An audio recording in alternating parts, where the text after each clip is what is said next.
ಬಹುವಚನಂನ ಎಲ್ಲ ಸ್ನೇಹಿತರಿಗೆ ಅತ್ಯಂತ ಪ್ರೀತಿಯ ಸ್ವಾಗತ. ಇವತ್ತು ಮಾರ್ಚ್ 24 ಆದ್ಯವಾದ ನಮ್ಮ ತಿಂಗಳ ಕಾರ್ಯಕ್ರಮ ರಂಗಭೂಮಿಗೆ ಸಂಬಂಧಪಟ್ಟಂತಹ ಉಪನ್ಯಾಸಗಳ ಮೂಲಕ ಆಚರಿಸ್ತಾ ಇದ್ದೇವೆ. ಇದಕ್ಕೆ ಒಂದು ನೆಪ, ಮಾರ್ಚ್ 27ನೇ ತಾರೀಕಿಗೆ ಜಗತ್ತಿನಾದ್ಯಂತ ಆಚರಿಸುವಂತಹ ವಿಶ್ವ ರಂಗಭೂಮಿ ದಿನ. ಆ ದಿನ ಒಬ್ಬರು ಜಗತ್ತಿನ ಪ್ರಮುಖ ವಿದ್ವಾಂಸರು ರಂಗ ಸಂದೇಶವನ್ನು ನೀಡುತ್ತಾರೆ. ಅದನ್ನು ಜಗತ್ತಿನ ಎಲ್ಲ ಕಡೆ ಓದ್ತಾರೆ, ಸಂಭ್ರಮಿಸ್ತಾರೆ, ಸಡಗರ ಪಡ್ತಾರೆ.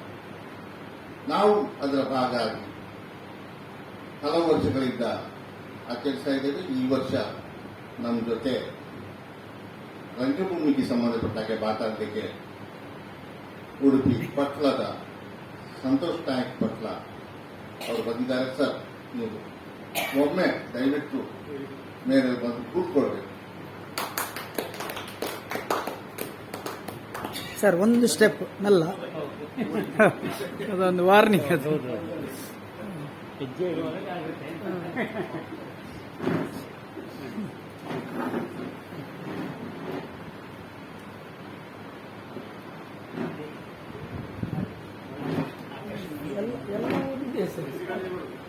ಸಂದೇಶವನ್ನ ಓದುವುದು, ಆನಂತರ ಕಾರ್ಯಕ್ರಮವನ್ನು ಮುನ್ನಡೆಸುವುದು ಸಾಮಾನ್ಯ ರಂಗ ಸಂಪ್ರದಾಯ. ಆದರೆ ಇವತ್ತು ಸಂದೇಶ ನನ್ನ ಕೈಯಲ್ಲಿ ಇದೆ, ಅದನ್ನ ಈ ಕ್ಷಣಕ್ಕೆ ನಾವು ಓದ್ತಾ ಇದ್ದೀವಿ. ಅದಕ್ಕೆ ಸಂಬಂಧಪಟ್ಟ ಹಾಗೆ ನಾವು ಮಾತಾಡ್ತೇವೆ. ಸರ್ ಮಾತಾಡ್ತಾರೆ, ನೀವು ಮಾತಾಡಬೇಕು. ಒಂದಷ್ಟು ಹೊತ್ತು ರಂಗಭೂಮಿಯ ಕುರಿತಾದಂತಹ ಸಂವಾದವನ್ನು ಮುನ್ನಡೆಸ್ತೇವೆ. ಸಂತೋಷ್ ನಾಯಕ್ ಪಟ್ಲ ಅವರು ಕಟ್ಪಾಡಿ ಶಾಲೆಯಲ್ಲಿ ವಿಜ್ಞಾನದ ಮತ್ತು ಆಧುನಿಕ ರಂಗಭೂಮಿಗೆ ಸಂಬಂಧಪಟ್ಟ ಹಾಗೆ ಕಳೆದ 12 ವರ್ಷಗಳಿಂದ ತೀವ್ರವಾಗಿ ತೊಡಗಿಸಿಕೊಂಡರು. ಇವರು ಮೊದಲು ಅವರ ಗ್ರಾಮೀಣ ತಂಡದಲ್ಲಿ ಮಾಸ್ಟರ್ಗಳಿದ್ದಾರೆ, ಊರವರಿದ್ದಾರೆ, ಮೀಡಿಯಾದವರಿದ್ದಾರೆ, ಇವರು ಇದ್ದಾರೆ. ಎಲ್ಲ ಸೇರಿಕೊಂಡು ಒಂದು ಗಂಭೀರವಾದ ನಾಟಕವನ್ನು ಕೊಡ್ತಾರೆ. ರಾಷ್ಟ್ರೀಯರು ಅವರು ಭಗತ್ ಸಿಂಗ್ ನಾಟಕವನ್ನು ತೆಗೆದುಕೊಂಡಿದ್ರು. ನಾವು ಕಟ್ಟಾಮುಟ್ಟ ನಾಟಕೋತ್ಸವ ಸಂದರ್ಭದಲ್ಲಿ ಅವರನ್ನ ಬರಲಿಕ್ಕೆ ಹೇಳಿದ್ರು. ಅವರು ನಾಟಕವನ್ನು ಕನ್ನಡ ಪ್ರದರ್ಶನ ಮಾಡಿದ್ರು.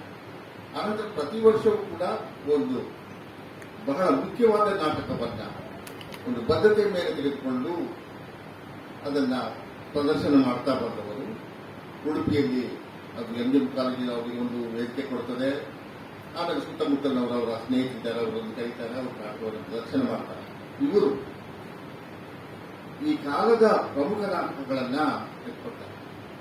ಅದು ಭಾಷೆ, ಈ ನೆಲದ ಭಾಷೆಯ ರಂಗಭೂಮಿಯನ್ನು ಮಾತಾಡಬೇಕು ಅಂತ ಅವರು ಕನ್ನಡದಲ್ಲಿ ನಾಟಕ ಮಾಡ್ತಾರೆ. ಕನ್ನಡದಲ್ಲಿ ಹೆಚ್ಚಿನ ನಾಟಕಗಳನ್ನು ಮಾಡ್ತಾರೆ. ಗಾಂಧಿ ಬಗ್ಗೆ ನಾಟಕ ಮಾಡ್ತಾರೆ. ತಲೆದಂಡದಂತ ನಾಟಕವನ್ನು ಮಾಡ್ತಾರೆ. ಲಂಕೇಶ ನಾಟಕವನ್ನು ಮಾಡ್ತಾರೆ. ಮುಖ್ಯ ನಾಟಕವನ್ನು ಮಾಡ್ತಾರೆ. ಈ ಬಾರಿ ಅವರು 3 ನಾಟಕಗಳ ಘಟನೆಗಳನ್ನು ಇಟ್ಟುಕೊಂಡು ತುಳುವಿನಲ್ಲಿ ಒಂದು ನಾಟಕ ಮಾಡಿದ್ದಾರೆ. ಒಂದು ಧಮ್ಮ ಕಥೆ ಅಂತ, ಅದು ಒಂದು ಹಿಂದಿ ನಾಟಕ, ಒಂದು ಆಫ್ರಿಕನ್ ನಾಟಕ, ಆಮೇಲೆ ಒಂದು ಖಲೀಲ್ ಗಿಬ್ರಾನ್ ಕಥೆಯನ್ನು ಇಟ್ಕೊಂಡು ಬಂದಂತಹ ನಾಟಕ. 3 ಸೇರಿಸಿ ಒಂದು ಸಮಕಾಲೀನ ನಾಟಕ ಆಗುವಾಗೆ ಒಂದು ಮಾಡಿಕೊಂಡಿದ್ದಾರೆ. ಆ ನಾಟಕವನ್ನು ಕೂಡ ಅವರು ಪ್ರದರ್ಶನ ಮಾಡಿದ್ದಾರೆ. ಇವರು ನಾನು ನೆಲದ ಭಾಷೆ, ರಂಗಭೂಮಿಯ ಭಾಷೆ ಆಗಬೇಕು ಅಂತ ಹೇಳಿದ ಹಾಗೆ ಇವರು ಕನ್ನಡದಲ್ಲಿ ನಾಟಕ ಮಾಡ್ತಿದ್ದಾರೆ, ತುಳುವಿನಲ್ಲಿ ಮಾಡಿದ್ದಾರೆ. ಮತ್ತು ಇವರ ಮಾತೃಭಾಷೆ RSB ತುಳು, ಸರಿಯಲ್ಲ ಸರ್? ಸಾರಿ, RSB ಕೊಂಕಣಿಯಲ್ಲಿ ಎಲ್ಕುಂಚಿವಾರ್ ಬರೆದಿರುವಂತಹ ವಾಸಾಂಸಿ ಜೀವನಾನಿ ನಾಟಕವನ್ನ ಮಾಡಿದ್ದಾರೆ. ತನ್ನ ಮಾತೃಭಾಷೆಯಲ್ಲಿಯ ನಾಟಕವನ್ನ ಮಾಡಿ ಅಲ್ಲಿಯ ಜನರು ಈ ಭಾಷೆಯ ಜೊತೆ ಮಾತನಾಡುವಂತಹ ಪ್ರಯತ್ನವನ್ನು ಕೂಡ ಸಂತೋಷ್ ಅವರು ಮಾಡಿದ್ದಾರೆ. ಇವತ್ತಿನ ಕಾರ್ಯಕ್ರಮಕ್ಕೆ ಬಂದಿರುವಂತಹ ನಿಮ್ಮೆಲ್ಲರನ್ನ ಅತ್ಯಂತ ಪ್ರೀತಿಯಿಂದ ಮತ್ತೊಮ್ಮೆ ಸ್ವಾಗತ ಮಾಡಿ ಶ್ರೀಕುಮಾರ್ ಅವರು ಪ್ರಾಸ್ತಾವಿಕವಾಗಿ 2 ಮಾತುಗಳನ್ನು ಮಾತಾಡಬೇಕು ಅಂತ ಕೇಳ್ತಾರೆ.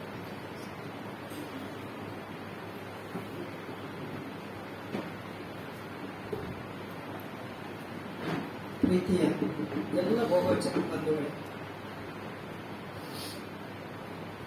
ವಿಶ್ವ ರಂಗಭೂಮಿಯ ಶುಭಾಶಯಗಳನ್ನು ಹೇಳುತ್ತಾ ಬಹುವಚನವನ್ನ ಈ ತಿಂಗಳ ಕಾರ್ಯಕ್ರಮಕ್ಕೆ ಬಂದಿರುವ ಪ್ರೀತಿಯ ಸಂತೋಷ್ ಪಟ್ಲರಿಗೆ ಮತ್ತು ಎಲ್ಲ ಬಹುವಚನ ಬಂಧುಗಳಿಗೆ ಮತ್ತೊಮ್ಮೆ ಪ್ರೀತಿಯ ಸ್ವಾಗತವನ್ನು ಕೋರುತ್ತಾ ಏಪ್ರಿಲ್ ತಿಂಗಳ ಮತ್ತು ಮೇ ತಿಂಗಳ ಕಾರ್ಯಕ್ರಮದ ಬಗ್ಗೆ 2 ಮಾತು. ಮತ್ತೆ ಏಪ್ರಿಲ್ 17 ರಾಮನವಮಿ, ಬಹುವಚನನ ವಾರ್ಷಿಕೋತ್ಸವ. ಆದರೆ ಈ ಸಲ ಅದೇ ದಿನ ಪುತ್ತೂರಿನ ಜಾತ್ರೆ ಆಗಿರೋದ್ರಿಂದ 3 ಗಂಟೆಯಿಂದ ಪುತ್ತೂರಿನ ಎಲ್ಲ ರಸ್ತೆಗಳು ಬ್ಲಾಕ್ ಆಗುವುದರಿಂದ ಯಾರಿಗೂ ಕೂಡ ಬರೋದು ಕಷ್ಟ ಮತ್ತು ಎಲ್ಲರಿಗೂ ಕೂಡ ಪುತ್ತೂರು ಒಡೆಯನ ಮಲಿಂಗೇಶ್ವರನ ಜಾತ್ರೆಯಲ್ಲಿ ಭಾಗವಹಿಸುವ ಸುಖ ನಮಗೂ ಬೇಕು, ಎಲ್ರಿಗೂ ಬೇಕು. ಹಾಗಾಗಿ 17ರ ಕಾರ್ಯಕ್ರಮವನ್ನು 21ನೇ ತಾರೀಕಿಗೆ ಸದ್ಯದ ಆಲೋಚನೆಯಲ್ಲಿ ಪೋಸ್ಟ್ಪೋನ್ ಮಾಡಿದ್ದೇವೆ.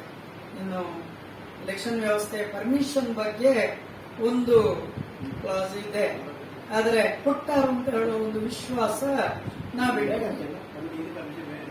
ಅದೇ ಬೇಡ ಅಂತ ಹೇಳಿದ್ದಾರೆ, ಆದರೆ ಧಾರ್ಮಿಕ ಕಾರ್ಯಕ್ರಮಗಳಿಗೆ ಬೇಡ ಅಂತ ಹೇಳಿದ್ದಾರೆ. ಆದರೆ ಅದು ಕ್ಷಣ ಕ್ಷಣಕ್ಕೆ ಬದಲಾವಣೆ ಆಗುವ ವಿಚಿತ್ರವಾದ ಸರ್ ಬನ್ನಿ. ಇಲ್ಲ, ನಮ್ಮದೊಂದು 125-150 ಜನರ ಮ್ಯಾಕ್ಸಿಮಮ್. ಹಾಗಂತೇಳಿ ಯಾರಾದ್ರೂ ಒಬ್ಬ ಬಂದು ಇಂಚಿನ ಪಾರ್ಟಿಗೆ ಓಟು ಕೊರಲೆ ಅಂತ ಹೇಳಿದ್ರೆ ಮತ್ತೆ ಇಡೀ ಕೇಳ್ತದೆ. ಹಾಗಾಗಿ ಅದರ ಬಗ್ಗೆ ಕೂಡ ನಾವು ಆಲೋಚನೆ ಮಾಡ್ತಾ ಇದ್ದೇವೆ. ಇವತ್ತಿಗೂ ಪರ್ಮಿಷನ್ಗೆ ಪ್ರಯತ್ನ ಮಾಡ್ತಾ ಇದ್ವಿ, ಆದರೂ ಒಂದು ಬಂಡ ವಿಶ್ವಾಸದಲ್ಲಿ ನೋಡ ಏನಾಗಲಿಕ್ಕೆ ಅಂತ ಒಂದು ಆಲೋಚನೆ. ಹಾಗಾಗಿ ಫೇಸ್ಬುಕ್ ಲೈವ್ ಮಾಡ್ತಾ ಇಲ್ಲ, ಇವತ್ತು ರೆಕಾರ್ಡ್ ಮಾಡಿ ನೆಕ್ಸ್ಟ್ ಅಪ್ಲೋಡ್ ಮಾಡುವ ಅಂತ ಆಲೋಚನೆ ಮಾಡಿ. 17ನೇ ತಾರೀಕಿನ ಕಾರ್ಯಕ್ರಮ 21ಕ್ಕೆ ನಡೀತದೆ. ಸರಿ 5 ವರ್ಷಗಳ ಹಿಂದೆ ವೈಜಿ ಶ್ರೀಲತಾ ಅವರು ಇಲ್ಲಿ ರಾಮನವಮಿಗೆ ಕಚೇರಿ ಮಾಡಿದ್ರು. ವೈಜಿ ಶ್ರೀಲತಾ, ನಿಕ್ಷಿತ್, ಆಮೇಲೆ 2 ಜನ, ಒಬ್ರು ಪಾಲ್ಘಾಟ್ನ ಮೋರ್ಸಿಂಗಿಗೆ ಬರ್ತಾರೆ, ಇನ್ನೊಬ್ರು ಘಟ್ನಲ್ಲಿ ಸೇರ್ಕೊಳ್ತಾರೆ. ಅವರು ಆಕ್ಚುಲ್ ಅವರ ಟೀಮ್ ಆಗಿ ಒಂದು 4 ದಿನ ತಿರುಗಾಡ್ತಾ ಇದ್ದಾರೆ. ಹಾಗಾಗಿ ಅವರೆಲ್ಲರೂ ಬರ್ತಾ ಇದ್ದಾರೆ. ಡಿಟೇಲ್ ಇನ್ವಿಟೇಷನ್ಸ್ಗಳು ಈ ವಾರದಲ್ಲಿ ರೆಡಿ ಆಗ್ತದೆ. ಇದು ಏಪ್ರಿಲ್ನ ಕಾರ್ಯಕ್ರಮ. ಮೇ 12ನೇ ತಾರೀಕಿಗೆ ಗುರುರಾಜ್ ಮಾರ್ಪಳ್ಳಿ ಅವರು ಋತುಪರ್ಣ ಅಂತ ಹೇಳುವ ಒಂದು ಯಕ್ಷಗಾನ ತಾಳಮದ್ದಲೆ ಮಾಡ್ತಾ ಇದ್ದಾರೆ. ತಾಳಮದ್ದಲೆಗಳು ನಮ್ಮಲ್ಲಿ ಬೇಕಾದಷ್ಟು ಆದರೂ ಕೂಡ ಒಂದು ಪಾರಂಪರಿಕ ಆಲೋಚನೆಗಳನ್ನು ಇಟ್ಟುಕೊಂಡು ಗುರುರಾಜ್ ಮಾರ್ಪಳ್ಳಿ ಅದನ್ನು ತಯಾರು ಮಾಡಿದ್ದಾರೆ. DS ಶ್ರೀಧರ್ ಅವರು ಸ್ಕ್ರಿಪ್ಟ್ ಮಾಡಿದ್ದಾರೆ. ಅದಕ್ಕೊಂದು ಹೊಸ ಆಲೋಚನೆಗಳು ಅಂತ ಹೇಳಲ್ಲ, ಪಾರಂಪರಿಕ ಆಲೋಚನೆಗಳು. ಯಾಕಂದ್ರೆ ಮಾರ್ಪಳ್ಳಿ, ಪೆರಡೂರಿನಂತಹ ತುಂಬಾ ಮೇಳಗಳಲ್ಲಿ ದುಡಿದವರು, ನೀನಾಸಮಲ್ಲಿ ದುಡಿದವರು, ನಾಟಕ ಕಟ್ಟಿಕೊಂಡು ಸಾಹೇಬರು ಬರ್ತಾರೆ ನಾಟಕ ಮಾಡಿದವರು, ಬೇರೆ ಬೇರೆ ಆಂಗಲ್ಗಳಲ್ಲಿ ಕೆಲಸ ಮಾಡಿದವರು. ಹಾಗಾಗಿ ಅವರು ಋತುಪರ್ಣ ಯಕ್ಷಗಾನ ಮಾಡೋದಕ್ಕೆ ಸಿದ್ಧತೆ ಮಾಡಿದ್ರು. ಶಿಶಾಲಲ್ಲಿ ಕೆಳಗಿನ ಗ್ರೌಂಡ್ ಉಂಟಲ್ಲ, ಅದನ್ನೆಲ್ಲ ಕ್ಲೀನ್ ಮಾಡಿ ರೆಡಿ ಮಾಡು ಅಂತ ಹೇಳಿದ್ರು. ನನ್ನಿಂದ ಆಗುದಿಲ್ಲ ಸರ್ ಅಂತ ಭಯಬಿಟ್ಟು ಹೇಳಿದ್ರು. ಕೊನೆಗೆ ಇಲ್ಲಿಗೆ ಹೊಂದಾಣಿಕೆ ಆಗಿ ತಾಳಮದ್ದಲೆಗೆ ಅದು ಪರಿವರ್ತನೆ ಆಯಿತು. ಯಕ್ಷಗಾನದ ಬದಲು ತಾಳಮದ್ದಲೆ, ಯಕ್ಷಗಾನ ತಾಳಮದ್ದಲೆ ಅಂತ ಕಾರ್ಯಕ್ರಮ. ಇದಿಷ್ಟು ಸದ್ಯದ ಕಾರ್ಯಕ್ರಮಗಳು. ಮೇವರೆಗಿನ ಕಾರ್ಯಕ್ರಮ ಫಿಕ್ಸ್ ಆಗಿದೆ. ಪದ್ಮಿನಿ ಅಶ್ವತ್ಥವನದಲ್ಲಿ ಮಳೆ ಇಲ್ಲ ಅಂತ ಹೇಳೋ ಕಾರಣಕ್ಕಾಗಿ ಗಿಡಗಳೇನು ಹೆಚ್ಚು ಸೊರಗಲಿಲ್ಲ, ತೊಂದರೆ ಇಲ್ಲ. ಅದರಷ್ಟಕ್ಕೆ ಅವುಗಳು ವಾತಾವರಣಕ್ಕೆ ತುಂಬಾ ಚಂದದ ಆಮ್ಲಜನಕವನ್ನೇ ಕೊಡ್ತಾ ಇವೆ, ಸಮಸ್ಯೆಗಳಿಲ್ಲ. ಇದಿಷ್ಟು ಸದ್ಯದ ವರ್ತಮಾನದ ಕಾರ್ಯಕ್ರಮಗಳು ಅಂತ ಹೇಳುತ್ತೆ. ಮತ್ತೆ 21ನೇ ತಾರೀಕು 4 ಗಂಟೆಗೆ ಶುರು ಮಾಡುವ ಅಂತ ಆಲೋಚನೆ ಇದೆ. 4 ಮಾಡಿದರೆ ಆ ದಿನ ನಾರಾಯಣ ಶೇವಿರೆ ಅವರು ಮಾತನಾಡ್ತಾರೆ. ನಾರಾಯಣ ಶೇವಿರೆ ಅವರು ಒಂದು ಕಾಲಕ್ಕೆ ಅಸೀಮಾ ಪತ್ರಿಕೆಯನ್ನು ನಡೆಸ್ತಾ ಇದ್ರು, ಸಂಪಾದಕರಾಗಿದ್ರು. ಅದಾದ್ಮೇಲೆ ಈಗ ಪೂರ್ಣ ಅವಧಿಯಲ್ಲಿ ಹರಿಹರದ ಗುರುಕುಲದಲ್ಲಿ ಅವರು ಕೆಲಸ ಮಾಡ್ತಾ ಇದ್ದಾರೆ. ತುಂಬಾ ಚಂದದ ಲೇಖಕರು ಕೂಡ. ಮೂಲತಃ ಪುತ್ತೂರಿನವರೇ ನಾರಾಯಣ ಶೇವಿರೆ ಅವರು. ಈಗ ಅಳದಂಗಡಿ ಹತ್ರ ಇದ್ದಾರೆ ಮತ್ತು ಅವರು ಕೆಲಸ ಮಾಡ್ತಾನೆ ಇದ್ದಾರೆ. ಹಾಗಾಗಿ ಅವರು ಇತ್ತೀಚೆಗೆ ಅಗೀತ ವಿದ್ಯಾ ಅಂತ ಹೇಳುವ ಒಂದು ಚಂದದ ಪುಸ್ತಕವನ್ನೆಲ್ಲ ಬರೆದಿದ್ದಾರೆ. ವರ್ಷ ವರ್ಷ ಅವರ ಪ್ರಕಟಣೆಗಳು ಬರ್ತಾನೆ ಇವೆ. ಇಲ್ಲಿ ಸ್ನೇಹಿತರೆ, ನಾರಾಯಣ ಶೇವಿರೆ ಅವರು ಉಪನ್ಯಾಸ ಮಾಡ್ತಾರೆ. ವೈದ್ಯಶೀಲತಾ ಟೀಮ್ ಅವರು ವೀಣಾ ವಾದನದ ಅವರು ಪ್ರಾರಂಭದಲ್ಲಿ ಅದು ವೀಣಾ ಡ್ಯೂಯೆಟ್ ಅಂತಲೇ ಇತ್ತು. ದೀಕ್ಷಿತ್ ಮತ್ತು ಅವರಿಬ್ಬರು ಅಂತ ಇತ್ತು. ಕೊನೆಗೆ ಆರ್ಟಿಸ್ಟ್ಗಳ ಹೊಂದಾಣಿಕೆಗಳಾಗಿ 4 ಜನರಿಗೆ ಅದು ಎಕ್ಸ್ಪ್ಯಾಂಡ್ ಆಯಿತು. ಇರಲಿ, ನಾವು ಒಂದು ಒಳ್ಳೆಯ ಕಚೇರಿ ಕೊಡೋದಕ್ಕೆ ಅವರು 3 ಗಂಟೆ ಕೇಳಿದ್ದಾರೆ ನಮ್ಮ ಹತ್ರ. 3 ಗಂಟೆ ಕಚೇರಿ ಮಾಡ್ತೇವೆ ಅಂತ ಹೇಳಿದ್ದಾರೆ. ಹಾಗಾಗಿ 4 ರಿಂದ 5 ಆದರೆ 5 ರಿಂದ 8 ಅಂತ 2.5 ಗಂಟೆ ಅಂತ ನಾವು ಕೇಳುವ ಸಾಧ್ಯತೆಗಳಿವೆ ಅಂತ ಹೇಳೋದು. ಮತ್ತೆ ಮುಂದಿನ ಕಾರ್ಯಕ್ರಮಗಳ ಬಗ್ಗೆ ಒಂದಷ್ಟು ಜನ ಕಾರ್ಯಕ್ರಮಗಳನ್ನು ಕೊಡ್ತೇವೆ ಅಂತ ಹೇಳ್ತಾ ಇದ್ದಾರೆ. ಅವರಿಗೆ ಇದರ ಮೂಲ ಸಿದ್ಧಾಂತ ಅರ್ಥಗಳಾಗಲಿಲ್ಲ. ಯಾವುದೋ ನಾವೊಂದು ಕಾರ್ಯಕ್ರಮ ಕೊಡ್ತೇವೆ ಅಂತ ಹೇಳುವಾಗ ನಾವು ತುಂಬಾ ಚೂಸಿಗಳಾದ್ದರಿಂದ ಕೆಲವು ಸಲ ದಾಕ್ಷಿಣ್ಯ ಆಗ್ತಾ ಇವೆ. ಆದರೂ ಕೂಡ ಹೆಚ್ಚು ಒಳ್ಳೆಯ ಕಾರ್ಯಕ್ರಮಗಳನ್ನು ಕೊಡುವ ಪ್ರಯತ್ನಗಳನ್ನು ಮಾಡುವ ಅಂತ ಹೇಳ್ತಾರೆ. ನಿಮ್ಮ ಆಲೋಚನೆಗಳಲ್ಲಿ ಯಾರಾದರೂ ಇದ್ರೆ, ನಮ್ಮ ಬಜೆಟಿನ ಒಳಗೆ ಸಿಗಬಲ್ಲವರಿದ್ರೆ ನಾವು ಮಾತುಕತೆಗಳನ್ನು ಆಡ್ತಾ ಹೋಗುವ ಅಂತ ಹೇಳಿ ಕಾರ್ಯಕ್ರಮವನ್ನು ಐಕೆ ಮುಂದುವರಿಸಬೇಕು ಅಂತ ಕೇಳ್ತೇವೆ.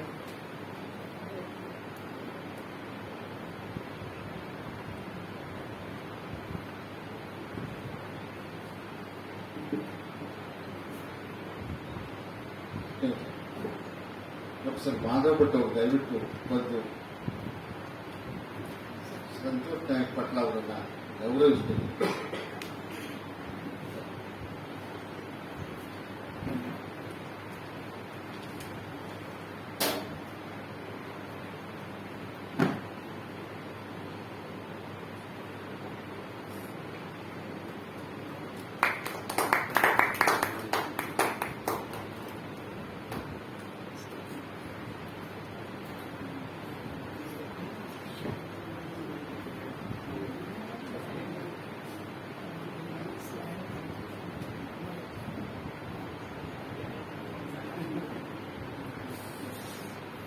ಕಾರ್ಯಕ್ರಮ ಮುನ್ನಡೆತರು. ವರ್ಷಂಪ್ರತಿ ಜಗತ್ತಿನ ಬೇರೆ ಬೇರೆ ದೇಶಗಳಿಂದ ಒಬ್ಬ ರಂಗ ವಿದ್ವಾಂಸರನ್ನ ಆಹ್ವಾನಿಸಿ ರಂಗ ಸಂದೇಶವನ್ನು ನೀಡುವ ಕೆಲಸವನ್ನು ಮಾಡ್ತಾ ಇದ್ದಾರೆ. ಅಂತಾರಾಷ್ಟ್ರೀಯ ರಂಗ ಕೇಂದ್ರದವರು ಭಾರತದಲ್ಲಿ ಗಿರೀಶ್ ಕಾರ್ನಾಡ್ ಅವರಿಗೆ ಅಂತ ಅವಕಾಶಗಳು ಬಂದಿತ್ತು. ಆಮೇಲೆ NSL ಇದ್ದಂತ ಗೋಪಾಲ್ ಬಜಾಜ್ ಅವರಿಗೆ ಬಂದಿತ್ತು. ಅದರಲ್ಲಿ ಬೇರೆ ಬೇರೆ ದೇಶದವರೆಲ್ಲ ಪೀಟರ್ ಬ್ರೂಕ್ ಅವರು ಸಂದೇಶವನ್ನು ನೀಡಿದ್ದಾರೆ. ಈ ಬಾರಿ ಸಂದೇಶ ನೀಡಿದವರು ಜಾನ್ ವಾಸ್ಸೆ ಅಂತ.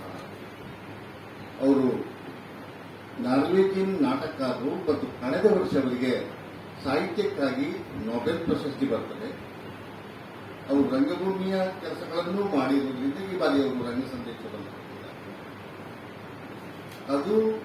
ಅದರ ಪ್ರತಿ ನನ್ನಲ್ಲಿದೆ.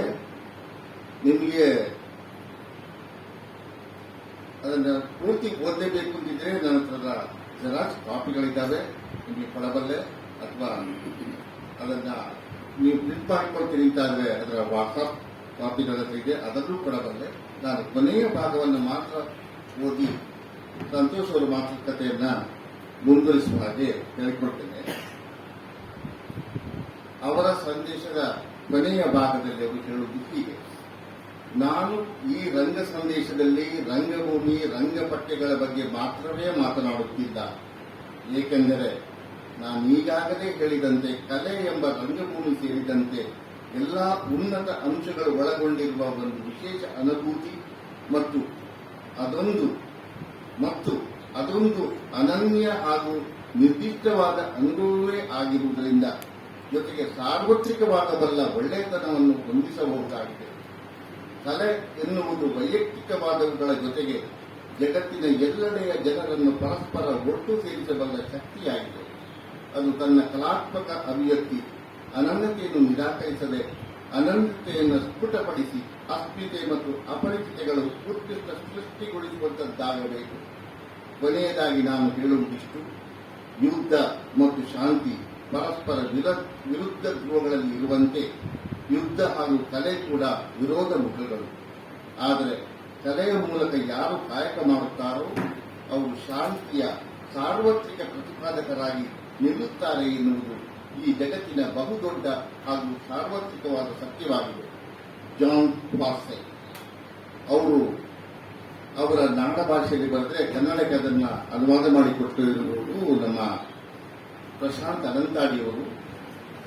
ಕಳೆದ ಕೆಲವು ವರ್ಷಗಳಿಂದ ಮೂಲ ಇಂಗ್ಲಿಷ್ನಲ್ಲಿ ಸಿಕ್ಕಿದ್ದನ್ನ ಬಿ ಸುರೇಶ್ ಅವರು ಕನ್ನಡಕ್ಕೆ ಅನುವಾದ ಮಾಡಿಕೊಡ್ತಾ ಇದ್ರು. ಅದನ್ನ ಜಗತ್ತಿನಾದ್ಯಂತ ವೆಬ್ಸೈಟ್ ಹಾಕಿ ಜನರಿಗೆ ಓದಲಿಕ್ಕೆ ಪ್ರಯತ್ನ ಮಾಡ್ತಾ ಇದ್ರು. ಈ ಬಾರಿ ಸುರೇಶ್ ಅವರು ಹೇಳಿದ್ರು, ಇಲ್ಲ ನೀವು ಪುಸ್ತಕದ ಇತಿಹಾಸ ಕೇಳಿ ಅವರು ಸ್ನೇಹಿತರು ಅನುವಾದ ಮಾಡ್ತಾರೆ, ನೀವು ಅವರಿಂದ ಪಡ್ಕೊಳ್ಳಿ ಹೇಳಿದ್ರು. ಹಾಗಾಗಿ ಪೂನಾದಲ್ಲಿ ಇದ್ದಂತ ಇದರ ಭಾರತದ ಈ ಐಟಿಯ ಮುಖ್ಯಸ್ಥರು ಫೋನ್ ಮಾಡಿದ್ರು, ನಿಮ್ಮ ಮೆಸೇಜ್ ಅನ್ನು ನಾವು ದಯವಿಟ್ಟು ಕಳಿಸಿಕೊಡಿ. ಸುರೇಶ್ ಹೇಳಿದ್ದಾರೆ, ನಾವು ಅದನ್ನ ನಮ್ಮ ಜಗತ್ತಿಗೆ ಸಿಗುವ ಹಾಗೆ ವೆಬ್ಸೈಟ್ ಹಾಕೊಳ್ತೇವೆ ಅಂತ ಹೇಳಿದ್ರು. ನಾವು ಇದೇ ಕನ್ನಡದ ವರ್ಷನ್ ನಾವು ಕೊಟ್ಟಿದ್ದೇವೆ, ಅದರ ಭಾಗವನ್ನು ಓದಿದ್ದೇವೆ. ಉಳಿದದ್ರ ಬಗ್ಗೆ ನಾನು ನಿಮಗೆ ಹೇಳಿದ್ದೇನೆ. ಇನ್ನು ಮುಂದೆ ನನ್ನ ಸಂದೇಶದ ವಿದ್ಯಮಾನಗಳಿಗೆ ಸಂಬಂಧಪಟ್ಟ ಹಾಗೆ, ಒಟ್ಟು ನಮ್ಮ ಸುತ್ತಮುತ್ತಲ ರಂಗಭೂಮಿಗೆ ಸಂಬಂಧಪಟ್ಟ ಹಾಗೆ ಸಂತೋಷ್ ನಾಯಕ್ ಪಟ್ಲ ಅವರು ಮಾತಾಡ್ತಾರೆ. ಸರ್, ನೀವು ಕೂತು ಮಾತಾಡ್ಬೋದು, ಎದುರು ಬಂದು ಮಾತಾಡ್ಬೋದು. ಮೈಕ್ ಸರಿಗಟ್ಟ ಆಗ್ತಿದ್ರೆ ಯಾವ ಮೈಕ್ ಬೇಕು ಅಂತ ಕೇಳಿ ಮಾತಾಡ್ಬೋದು. ಬನ್ನಿ ಸರ್.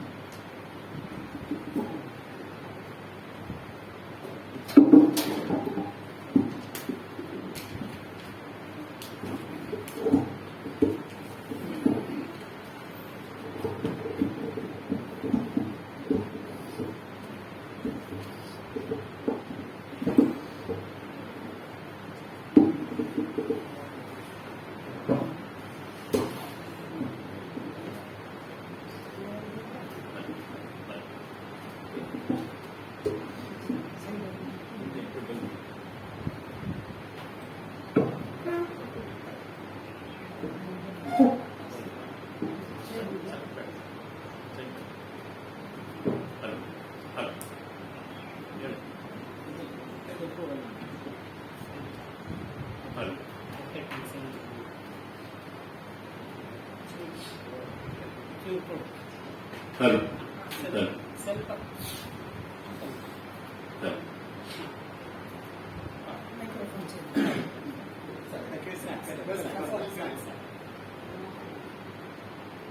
ಎಲ್ರಿಗೂ ನಮಸ್ಕಾರ. ನನ್ಗಿಂತ ಎಲ್ಲರೂ ಹೆಚ್ಚಿನವರು ಹಿರಿಯರಿದ್ದೀರಿ. ಎಲ್ಲ ಹಿರಿಯರಿಗೆ ನಮಿಸುತ್ತಾ ನನ್ನ ಮಾತುಗಳನ್ನು ಆರಂಭಿಸುತ್ತೇನೆ.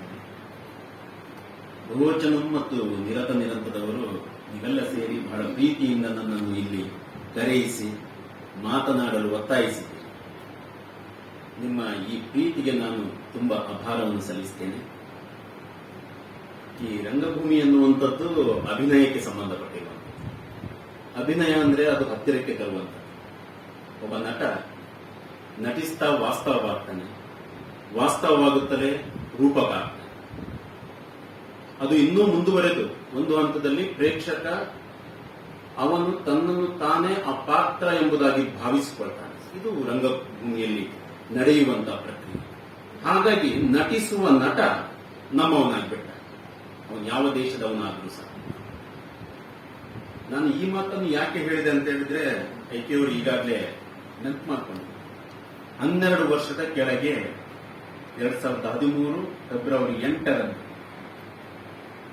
ನಾನು ನಮ್ಮ ಭೂಮಿಗೀತ ತಂಡವನ್ನು ಕಟ್ಟಿಕೊಂಡು ಇಲ್ಲಿ ಬಂದು ಪ್ರದರ್ಶನವನ್ನು ನೀಡಿದ್ದೆ. ಹುತಾತ್ಮ ಭಗತ್ ಸಿಂಗ್ ಎನ್ನುವಂತ ನಾಟಕ. ಅದನ್ನು ಮತ್ತೆ ಪ್ರಜ್ಞಾಪೂರ್ವಕವಾಗಿ ನೆನಪು ಮಾಡ್ತಾ ಇದ್ದೇನೆ. ಆದ್ರೆ ಹೀಗೆಲ್ಲ ನಾನು ವೇದಿಕೆಯಲ್ಲಿ ನಿಂತು ಮಾತಾಡುವುದು ಬಹಳ ಕಡಿಮೆ. ಹಾಗಂತ ಮಾತಾಡಲೇ ಇಲ್ಲ ಅಂತಲ್ಲ. 18-20 ವರ್ಷಗಳಿಂದ ನಾನು ರಂಗಭೂಮಿಯಲ್ಲಿ ತುಂಬಾ ಮಾತಾಡಿದ್ದೇನೆ. ಅದು ನಾಟಕದ ಮೂಲಕ ಮತ್ತು ರಂಗ ವಿಮರ್ಶೆಗಳ ಮೂಲಕ. ಆದ್ರೆ ಈಗ ನನ್ನನ್ನು ಮಾತಾಡಲು ಒತ್ತಾಯಿಸಿದೆ. ಬಹುಶಃ ಈ ಒತ್ತಾಯವು ಒಂದು ರೀತಿಯಲ್ಲಿ ಸಹ್ಯವೇ. ನಾವು ಕರೆದಾಗಲೆಲ್ಲ ಐಕೆಯವರು ಇಲ್ಲಿಂದ ಉಡುಪಿಗೆ ಬಂದ್ಬಿಡ್ತಿದ್ದೆ. ಹಾಗಾಗಿ ಈ ಒತ್ತಾಯವನ್ನು ಅತ್ಯಂತ ಪ್ರೀತಿಯಿಂದ ಸ್ವೀಕರಿಸಿ ನನ್ನ ಕೆಲವು ಮಾತುಗಳನ್ನು ಇಲ್ಲಿ ದಾಖಲಿಸಲಿಕ್ಕೆ ಇಷ್ಟಪಡ್ತೀನಿ. ಈ ಮಾತುಗಳನ್ನು ನೀವು ಒಪ್ಪಬಹುದು, ಅಥವಾ ತಿರಸ್ಕಾರ ಮಾಡಬಹುದು, ಅಥವಾ ಕರೆಕ್ಷನ್ ಮಾಡಬಹುದು. ಆ ಸ್ವಾತಂತ್ರ್ಯ ನಿಮ್ಗಿದೆ. ಯಾಕಂದ್ರೆ ರಂಗಭೂಮಿ ಅನ್ನುವಂಥದ್ದು ಸ್ವಾತಂತ್ರ್ಯದ ಮೇಲೆ ನಿಂತಿರುವ ಒಂದು ನಿರ್ಭೀತವಾಗಿ ತನ್ನ ಚಿಂತನೆಗಳನ್ನು ಹೇಳಲಿಕ್ಕೆ ಸಾಧ್ಯ ಆಗಿರುವಂಥದ್ದು ಅದು ಈ ರಂಗಭೂಮಿಯಲ್ಲಿ ಮಾತ್ರ ಎಂಬುದಾಗಿ ನಾನು ನಂಬಿಕೊಂಡು ಬಂದವರು. ಇವತ್ತು ನನಗೆ ಕೊಟ್ಟಿರುವಂತಹ ಅಥವಾ ನಾನು ಮಾತಾಡಲಿಕ್ಕಿರುವಂತಹ ವಿಷಯ ಈ ವರ್ಷದ ಪ್ರಸ್ತುತ ವರ್ಷದ ರಂಗ ಸಂದೇಶಗಳ ವಿದ್ಯಮಾನಗಳ ಅನುಸಂಧಾನ ಮತ್ತು ಅಥವಾ ಅದರೊಂದಿಗೆ ಕರಾವಳಿ ರಂಗಭೂಮಿಯ ಮುಖಾಮುಖಿ ಅಂತ ನಾನು ಅರ್ಥ ಮಾಡಿಕೊಂಡಿರುವಂತದ್ದು. ಈ ಮಾತುಗಳನ್ನು ನನ್ನ ಮುಂದಿನ ಮಾತುಗಳನ್ನು ಆರಂಭಿಸುವ ಮುಂಚೆ ಈ ಕರಾವಳಿ ರಂಗಭೂಮಿಗೆ ಸಂಬಂಧಪಟ್ಟಂತೆ BR ನಾಗೇಶ್ ಅವರ ಮಾತುಗಳನ್ನು ನಾನು ಇಲ್ಲಿ ಉಲ್ಲೇಖಿಸಲಿಕ್ಕೆ ಇಷ್ಟಪಡ್ತೇನೆ. ಅವರು ತನ್ನ ಮಹತ್ವದ ಒಂದು ಪುಸ್ತಕ ಎದ್ದ ಬಿದ್ದ ತೆರೆಗಳು ಎನ್ನುವಂತಹ ಒಂದು ಪುಸ್ತಕದಲ್ಲಿ ಆರಂಭದಲ್ಲಿ ಒಂದು ಮಾತು ಹೇಳ್ತಾರೆ. ಕರಾವಳಿಯಲ್ಲಿ ಸಾಧಾರಣ 400 ವರ್ಷಗಳ ಸಂಪ್ರದಾಯದ ಸತ್ವದ ಮೇಲೆ ಕಟ್ಟಲ್ಪಟ್ಟ ಯಕ್ಷಗಾನ ಬಯಲಾಟವು ನೆಲದೊಳಗಿರುವ ತನ್ನ ಭಾಗದ ಮೇಲೆ ಯಾವ ಬದಲಾವಣೆಗಳ ಪರಿಣಾಮಕ್ಕೆ ಅವಕಾಶ ಕೊಡದೇ ಹೋದರೂ ನೆಲದ ಮೇಲೆ ಕಾಣಿಸುವ ಕಟ್ಟಡದ ಭಾಗದಲ್ಲಿ ಹಲವಾರು ಏರ್ಪಾಡುಗಳಿಗೆ ಒಳಗಾಗಿದೆ. ಆದರೆ ನೆಲದಡಿಯಲ್ಲಿ ಯಾವ ರೀತಿಯ ಪಾಯವೂ ಇಲ್ಲದೆ ಸುಮಾರು 100 ವರ್ಷಗಳ ಹಿಂದೆ ಕಟ್ಟಲ್ಪಟ್ಟ ನಾಟಕ ರಂಗದ ಕಟ್ಟಡ ತನ್ನ ಅರ್ಬುದೀಯ ಬೆಳವಣಿಗೆಯಿಂದಾಗಿ ಇಂದು ಈ ನೆಲದಲ್ಲಿ ಹೇಳಿಕೊಳ್ಳುವಂತಹ ಯಾವ ಹವ್ಯಾಸಿ ತಂಡವಾಗಲಿ ವ್ಯವಸಾಯ ತಂಡವಾಗಲಿ ಹುಟ್ಟಿಕೊಳ್ಳದಂತೆ ಮಾಡಿದ ಸಂಪೂರ್ಣ ಹೊಣೆಯನ್ನು ಹೊರಬೇಕಾಗುತ್ತದೆ ಎಂದು BR ನಾಗೇಶ್ 1900ರಿಂದ 1972ರವರೆಗೆ ಅವರ ಇಡೀ ದಕ್ಷಿಣ ಕನ್ನಡದ ಅಂದ್ರೆ ಆವಾಗಿನ ಅವಿಭಜಿತ ದಕ್ಷಿಣ ಕನ್ನಡದ ಒಂದು ರಂಗಭೂಮಿಯ ಕಥನವನ್ನು ಹೇಳ್ತಾರೆ. ಅದರಲ್ಲಿ ಆರಂಭದಲ್ಲಿ ಹೇಳುವಂತಹ ಮಾತುಗಳಿವೆ. ಆದರೆ 72ರ ನಂತರದಲ್ಲಿ ಇವತ್ತು 22-24ರ ಹೊತ್ತಿಗೆ ಅಂದ್ರೆ 52 ವರ್ಷಗಳ ನಂತರ ನಾಗೇಶ್ವರ ಮಾತುಗಳು BR ನಾಗೇಶ್ವರ ಮಾತುಗಳಿಗೆ ವಿರುದ್ಧವಾಗಿ ಈ ಕರಾವಳಿಯ ರಂಗಭೂಮಿ ಎಷ್ಟು ವಿಸ್ತಾರಗೊಂಡಿದೆ ಎಂಬುದನ್ನು ನಾವೆಲ್ಲ ನೋಡ್ತಾ ಬಂದಿದ್ದೇವೆ. ನನ್ನ ಮಾತುಗಳನ್ನು ನಾನು ತೀರಾ ಮಾತುಗಾರನಲ್ಲದ್ದರಿಂದ ಒಂದಷ್ಟು ನಾನು ಟಿಪ್ಪಣಿಗಳನ್ನು ಮಾಡಿಕೊಂಡಿದ್ದೇನೆ. ಅದನ್ನು ನಿಮ್ಮ ಮುಂದೆ ಕೆಲವು ಸರಿ ಓದ್ಬೋದು, ಕೆಲವು ಸರಿ ಹೇಳ್ಬೋದು, ಹಾಗೆ ಮುಂದುವರಿತಾ ಹೋಗ್ತೇನೆ. ನನ್ನ ಮೊದಲನೇ ಒಂದು 10 ಅಂಶಗಳನ್ನು ನಾನು ಇಲ್ಲಿ ಪ್ರಸ್ತಾಪ ಮಾಡಲಿಕ್ಕೆ ಬಯಸ್ತೇನೆ. ಮೊದಲನೇ ಅಂಶ ಈ ಜಾನ್ ಫಾಸ್ಸೆ ಅವರ ಈ ವರ್ಷದ ರಂಗ ಸಂದೇಶ. ನೀವೆಲ್ಲ ಓದಿದಿರೋ ಇವಾಗ ಗೊತ್ತಿಲ್ಲ, ಬಟ್ ನನಗೆ ಈ ರಂಗ ಸಂದೇಶವನ್ನು ಓದಿದಾಗ ಬಹಳ ನಿರಾಶೆ ಕಂಡಿತು, ಆಸಕ್ತಿದಾಯಕವಾಗಿ ಕಾಣಲಿಲ್ಲ. ಒಂದೇ ಮಾತಿನಲ್ಲಿ ನಾನು ಹೇಳೋದಾದ್ರೆ ಅವರ ರಂಗ ಸಂದೇಶ ಇರುವಂತದ್ದು ಕಲೆ, ಕಲಾವಿದ ಮತ್ತು ಶಾಂತಿ ಟೈಟಲ್ ಆಗಿದೆ. ಆದರೆ ಇಷ್ಟನ್ನು ಇದರಲ್ಲಿ ಅವರು ಏನನ್ನೂ ಹೇಳಿಲ್ಲ. ಇಡೀ ರಂಗ ಸಂದೇಶವನ್ನು ಓದಿದಾಗ ಅವರು ಏನನ್ನೂ ಹೇಳಿಲ್ಲ. ತೀರಾ ರೊಮ್ಯಾಂಟಿಕ್ ಆದಂತಹ ಭಾಷೆಯನ್ನು ಬಳಸಿಕೊಂಡು ಮಾತಿನ ವೈಭವದಲ್ಲಿ ತೇರಿಸಿಕೊಂಡು ಹೋಗಿದ್ದಾರೆ. ಯಾಕೆಂದ್ರೆ ನಾನು ಅದಕ್ಕೆ 3 ಕಾರಣಗಳನ್ನು ಕೊಡ್ತೇನೆ. ಕಲೆ, ಕಲಾವಿದ, ಶಾಂತಿ. ಇದರ ಬಗ್ಗೆ ಜಾನ್ ಫಾಸ್ಸೆ ಅವರು ಮಾತಾಡಬೇಕಿತ್ತು. ಈ ಟೈಟಲ್ ಅನ್ನು ಇಟ್ಕೊಂಡು ಮಾತಾಡಿಲ್ಲ. ಯಾಕೆ ಮಾತಾಡಬೇಕಿತ್ತು ಅಂದ್ರೆ ಜಾಗತಿಕ ಮಟ್ಟದಲ್ಲಿ ಎಲ್ಲ ರಾಷ್ಟ್ರಗಳು ಇವತ್ತು ಮಿತಿಮೀರಿದ ಯುದ್ಧಾಸ್ತ್ರಗಳನ್ನು ಶೇಖರಿಸಿಡ್ತಾ ಇವೆ. ಎಲ್ಲಿವರೆಗೆ ಅಂತ ಹೇಳಿದ್ರೆ ಪ್ರತಿಯೊಂದು ರಾಷ್ಟ್ರದಲ್ಲಿರುವಂತಹ ಯುದ್ಧಾಸ್ತ್ರಗಳು ಸಹ ಇಡೀ ಭೂಮಂಡಲವನ್ನು ನಾಶ ಮಾಡುವಷ್ಟು ಯುದ್ಧಾಸ್ತ್ರಗಳು ಸಂಗ್ರಹಗೊಳ್ತಾ ಇವೆ. ಯುದ್ಧಗಳು ನಡೀತಾನೇ ಇವೆ.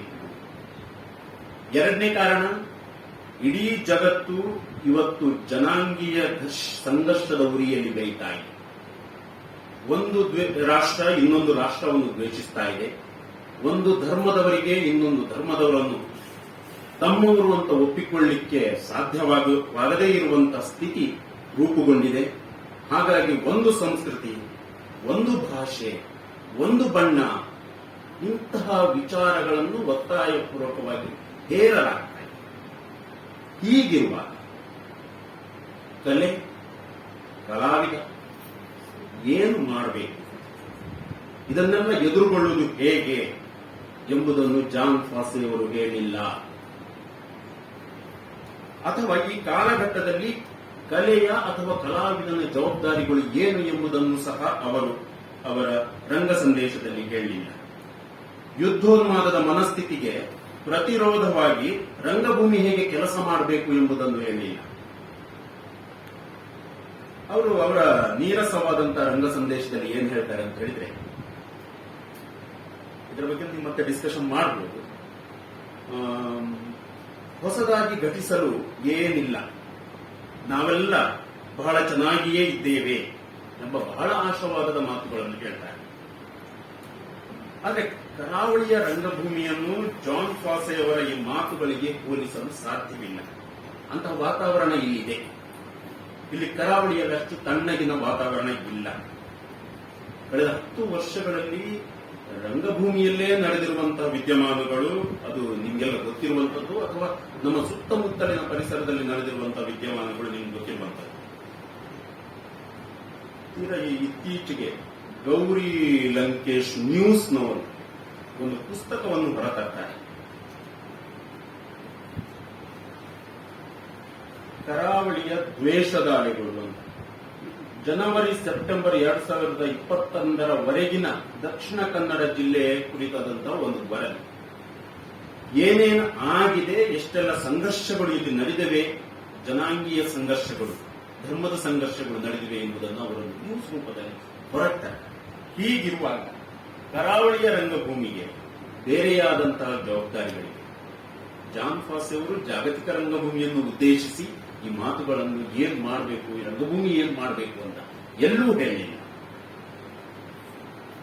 ಮತ್ತು ಮೂರನೇ ಕಾರಣ ನಾನು ಕೊಡುವಂತದ್ದು, ಕರಾವಳಿಗೆ ಇವರ ರಂಗ ಸಂದೇಶ ಯಾಕೆ ಅನುಸಂಧಾನಗೊಳ್ತಾ ಇಲ್ಲ ಎಂಬುದಾಗಿ, ಇಲ್ಲಿನ ರಂಗ ತಂಡಗಳು ಸಮಕಾಲೀನವಾಗುತ್ತಿಲ್ಲ. ಇದರ ಬಗ್ಗೆ ನಾನು ಹಲವು ನಿದರ್ಶನಗಳನ್ನು ಮುಂದೆ ನನ್ನ ಮಾತುಗಳಲ್ಲಿ ಕೊಟ್ಟ. ಇಲ್ಲಿಂದ ನಾನು 2ನೇ ಅಂಶಕ್ಕೆ ಬರ್ತೇನೆ. ಕರಾವಳಿಯ ರಂಗಭೂಮಿ.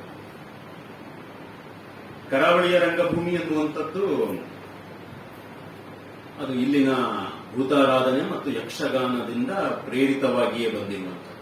ಇವತ್ತಿಗೂ ಅವೆರಡರ ಪರಿಣಾಮ ಕರಾವಳಿ ರಂಗಭೂಮಿಯ ಮೇಲೆ ಬಹಳ ಗಾಢವಾಗಿದೆ. ಅದನ್ನು ಬಿಟ್ಟು ಹೊರಬರಲಿಕ್ಕೆ ಇನ್ನೂ ಹಲವರಿಗೆ ಸಾಧ್ಯ ಆಗ್ತಾ ಇದೆ. ನಾನು ಇಲ್ಲಿ ಮಾತಾಡ್ತಿರುವಂತದ್ದು ಕರಾವಳಿಯ ರಂಗಭೂಮಿ ಅಂದ್ರೆ ಆಧುನಿಕ ಪ್ರಯೋಗ ರಂಗಭೂಮಿ ಮಾತ್ರ.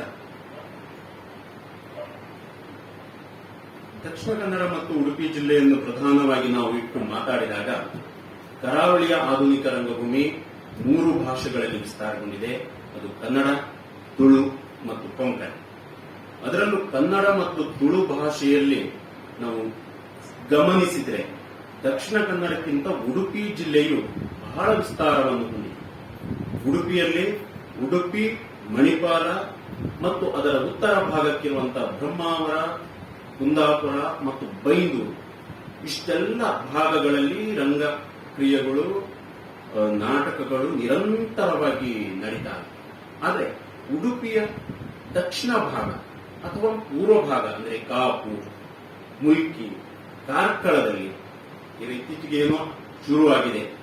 ಕಾರ್ಕಳದಲ್ಲಿ ಇಂಥದ್ದು ನಡೆದಿಲ್ಲ ಅಥವಾ ಬಹಳ ನಡೆದಿದೆಯಾದರೂ ಬಹಳ ಕ್ಷೀಣವಾಗಿ ಕಡಿಮೆ ಪ್ರಮಾಣದಲ್ಲಿ ಅಂತ ನಾವು ಹೇಳ್ತೀವಿ. ಆದರೆ ಮಂಗಳೂರಿಗೆ ಬಂದಾಗ ಇಲ್ಲಿ ಕನ್ನಡ ಮತ್ತು ಕೊಂಕಣಿ ರಂಗಭೂಮಿಗಳು ಸ್ವಲ್ಪ ಪ್ರಾಬಲ್ಯವನ್ನು ಗಳಿಸಿವೆ. ತುಳು ರಂಗಭೂಮಿ ಬಹಳ ಕಡಿಮೆ ಪ್ರಮಾಣದಲ್ಲಿ, ಆವಾಗ ಈವಾಗ ಮಾತ್ರ ಒಂದು 4-5 ವರ್ಷಗಳಿಗೆ ಒಮ್ಮೆ ಎಲ್ಲೋ ಒಂದು ನಾಟಕ ತುಳುವಿನಲ್ಲಿ ಕಾಣಿಸಿಕೊಳ್ಳಬಹುದು. ನಾನು ಆಧುನಿಕ ರಂಗಭೂಮಿಯ ಬಗ್ಗೆ ಮಾತ್ರ ಹೇಳ್ತಿರುವಂತದ್ದು. ಉಳಿದಂತೆ ಕನ್ನಡ ರಂಗಭೂಮಿಗಿಂತ ಕೊಂಕಣಿ ರಂಗಭೂಮಿ ಬಹಳ ಕ್ರಿಯಾಶೀಲವಾಗಿದೆ. ಅದು ಸಹ ಕೊಂಕಣಿ ರಂಗಭೂಮಿಯಲ್ಲಿರುವಂತದ್ದು ಒಂದೇ ತಂಡ ಸಕ್ರಿಯವಾಗಿ ಕೆಲಸ ಮಾಡ್ತಾ ಇದೆ. ಅದು ಎಲ್ಲಿವರೆಗೆ ಕೆಲಸ ಮಾಡ್ತಿದೆ ಅಂತ ಹೇಳಿದ್ರೆ ಪಕ್ಕ ಪ್ರೊಫೆಷನಲ್ಸ್ ತರ ದಿನಕ್ಕೆ 3 ಶೋಗಳನ್ನು ಮಾಡುವಷ್ಟರ ಮಟ್ಟಿಗೆ ಅವರು ಬೆಳೆದಿದ್ದಾರೆ ಅಂತ ಹೇಳ್ಬೋದು, ಏನು ಹೇಳ್ಬೋದು ಗೊತ್ತಿಲ್ಲ, ಯೋಚನೆ ಮಾಡೋದು. ಅಷ್ಟರ ಮಟ್ಟಿಗೆ ಅವರು ಪ್ರೊಫೆಷನಲಿಸಮ್ ಅನ್ನು ಪಡ್ಕೊಂಡಿದ್ದಾರೆ. ಉಡುಪಿಯಲ್ಲಿ ಒಂದು ಸುಮಾರು 30-35 ಹವ್ಯಾಸಿ ನಾಟಕ ರಂಗ ತಂಡಗಳಿವೆ. ಕನಿಷ್ಠ 10 ಹೊಸ ನಾಟಕಗಳು ಪ್ರತಿ ವರ್ಷ ಸಿದ್ಧವಾಗ್ತವೆ ಕನ್ನಡ ಮತ್ತು ತುಳು ಭಾಷೆ. ಈ ವರ್ಷ ತುಳು ಭಾಷೆಯಲ್ಲಿ ಬಂದರೆ 4 ನಾಟಕಗಳು ತುಳು ಭಾಷೆಯಲ್ಲಿ ಸಿದ್ಧಗೊಂಡಿವೆ ಈ ವರ್ಷದಲ್ಲಿ. ಹೋದ ವರ್ಷ ಅದರ ಸಂಖ್ಯೆ 7. ಕನಿಷ್ಠ ವರ್ಷಕ್ಕೆ 15-20 ನಾಟಕೋತ್ಸವಗಳು ನಡೆಯುತ್ತವೆ. 150-170 ನಾಟಕಗಳು ಪ್ರದರ್ಶನಗೊಳ್ಳುತ್ತವೆ. ಇದು ಉಡುಪಿಯ. ಹಾಗಂತ ಹೇಳಿ ಇಷ್ಟೆಲ್ಲ ನಡೀತಿದೆಯಲ್ಲ,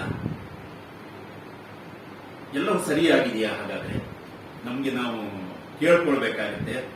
ಜಾನ್ ಫಾಸ್ಸಿ ಅವರು ಐಕೆ ಅವರು ಓದಿದಂತ ಕೊನೆಯ ಲೈನಲ್ಲಿ ಇತ್ತು, ಪ್ರತಿಯೊಬ್ಬ ವ್ಯಕ್ತಿಯು ಅನನ್ಯ, ಎಲ್ಲ ಉತ್ತಮಾಂಶಗಳನ್ನು ಒಳಗೊಂಡಿರುವ ಒಂದು ವಿಶಿಷ್ಟ ಅನುಭೂತಿ ಸಿಗ್ತಾ ಇದೆ ನಮಗೆ. ಅದು ಜನರನ್ನು ಒಟ್ಟು ಸೇರಿಸುತ್ತಾ ಇರುವಂತಹ ದೊಡ್ಡ ಶಕ್ತಿಯಾಗಿದೆ ಅಂತ ಜಾನ್ ಫಾಸ್ಸಿ ಅವರು ಹೇಳ್ತಾರೆ. ಈ ನಾಟಕ ರಂಗ ಇಷ್ಟೆಲ್ಲ ಜನರನ್ನು ಒಟ್ಟು ಸೇರಿಸ್ತಾ ಇದೆ, ಅದು ದೊಡ್ಡ ಕೆಲಸ ಅಂತ ಹಾಗಂತ ಸುಮ್ಮನೆ ಬಿಡೋಣವೇ? ಖಂಡಿತ ಸಾಧ್ಯ ಇಲ್ಲ. ಜಾನ್ ಫಾಸ್ಸಿ ಅವರು ಇನ್ನೊಂದು ಮಾತು ಹೇಳ್ತಾರೆ ಕೊನೆಯಲ್ಲಿ, ಕಲೆಯ ಮೂಲಕ ಯಾರು ಕಾಯಕ ಮಾಡುತ್ತಾರೋ ಅವರು ಶಾಂತಿಯ ಸಾರ್ವತ್ರಿಕ ಪ್ರತಿಪಾದಕರಾಗಿ ನಿಲ್ಲುತ್ತಾರೆ.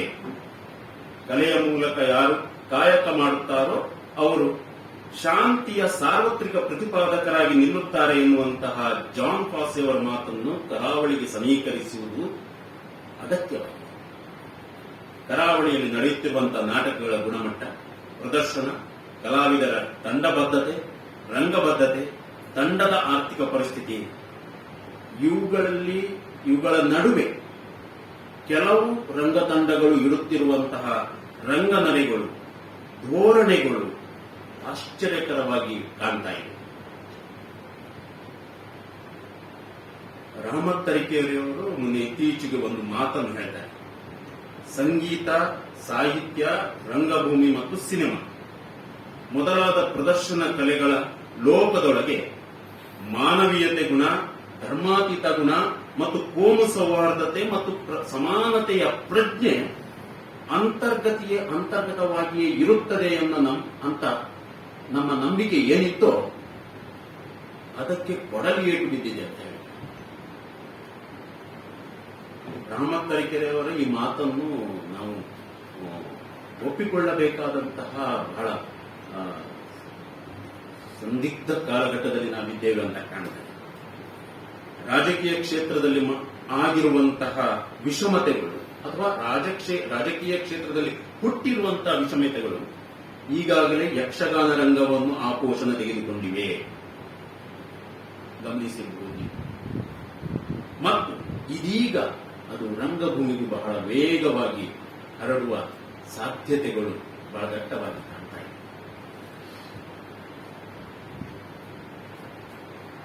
ನಾನು ಕೆಲವೊಂದು ಸಣ್ಣ ಸಣ್ಣ ನಿದರ್ಶನಗಳನ್ನು ಕೊಡ್ತೇನೆ. ನಾನು ಇಲ್ಲಿವರೆಗೆ ಹೇಳಿರುವಂತಹ 2 ಅಂಶಗಳಿಗೆ ಸಂಬಂಧಪಟ್ಟಂತೆ 3ನೇ ಅಂಶದಲ್ಲಿ ಒಂದಷ್ಟು ನಿದರ್ಶನಗಳನ್ನು ಕೊಡ್ತೇನೆ. ಇದು ನನ್ನ ನೆನಪಿನ ಮಿತಿಯಲ್ಲಿರುವಂತದ್ದು, ಇದನ್ನು ಕಲೆಕ್ಷನ್ ಮಾಡಬಹುದು ಬೇಕಿದ್ರೆ ಆಮೇಲೆ. ಮತ್ತು ಕೆಲವು ಬಹಳ ಹಿಂದೆ ನಡೆದಿರುವಂತದ್ದು, ಕೆಲವು ಬಹಳ ಇತ್ತೀಚೆಗೆ. 2014 ಉಡುಪಿಯ ಮಣಿಪಾಲದ ಒಂದು ದೇವಸ್ಥಾನದ ಸಾಂಸ್ಕೃತಿಕ ಕಾರ್ಯಕ್ರಮದಲ್ಲಿ ನಾಗಮಂಡಲ ಎನ್ನುವಂತಹ ನಾಟಕ ಇರುತ್ತೆ, ಫಿಕ್ಸ್ ಆಗಿರುತ್ತೆ ಸಾಂಸ್ಕೃತಿಕ ಕಾರ್ಯಕ್ರಮದಲ್ಲಿ ಮಣಿಪಾಲದ ಪಕ್ಕ. ರಾತ್ರೋರಾತ್ರಿ ಹಿಂದಿನ ದಿವಸ ಆ ನಾಟಕದ ಪ್ರದರ್ಶನವನ್ನು ಏಕಾಏಕಿ ಕಾರಣವನ್ನು ಕೊಡದೆ ರದ್ದು ಮಾಡಲಾಗಿದೆ. ಯಾಕೆ ಅಂತ ಮತ್ತೆ ನೋಡಿದರೆ ಆ ನಾಟಕ ಗಿರೀಶ್ ಕಾರ್ನಾಡರ ನಾಟಕ ಎಂಬುದು.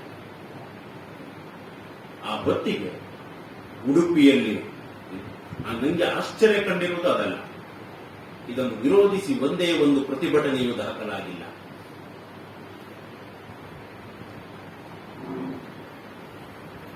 ಎರಡನೇ ಅಂಶ, ಅದರಲ್ಲಿ ಈ ರಂಗಾಯಣದ ಒಂದು ನಾಟಕ ಬಂದಿತ್ತು, ಬಹಳ ದೊಡ್ಡ ನಾಟಕ, ಶ್ರೀರಾಮಾಯಣ ದರ್ಶನ ಅಂತ 3 ಗಂಟೆಗಳ ನಾಟಕ, ಮೈಸೂರು ರಂಗಾಯಣ.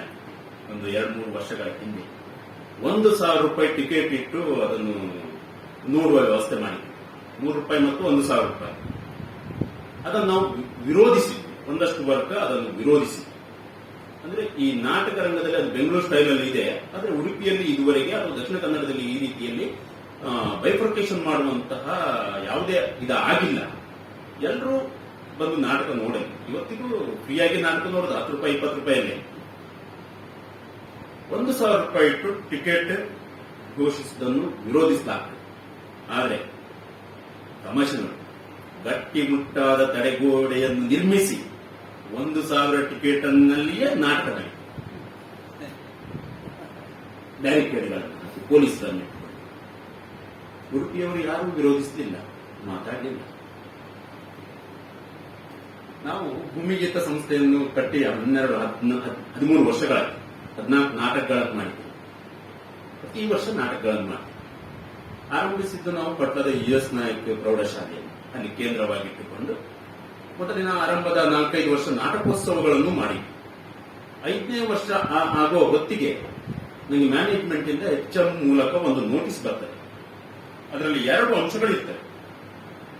ನಾನು ಅಲ್ಲಿವರೆಗೆ ಮಾಡಿರುವ ನಾಟಕಗಳನ್ನು ಗಮನಿಸಿ, ಒಂದು ಏಕಲವ್ಯ, ಒಂದು ಹುತಾತ್ಮ ಭಗತ್, ಇನ್ನೊಂದು ವಿನಶನ್, ಇನ್ನೊಂದು ಮ್ಯಾಕ್ಬೆತ್, ಮತ್ತೊಂದು 5ನೇದು ಕತ್ತಲೆ ದಾರಿ ದೂರ.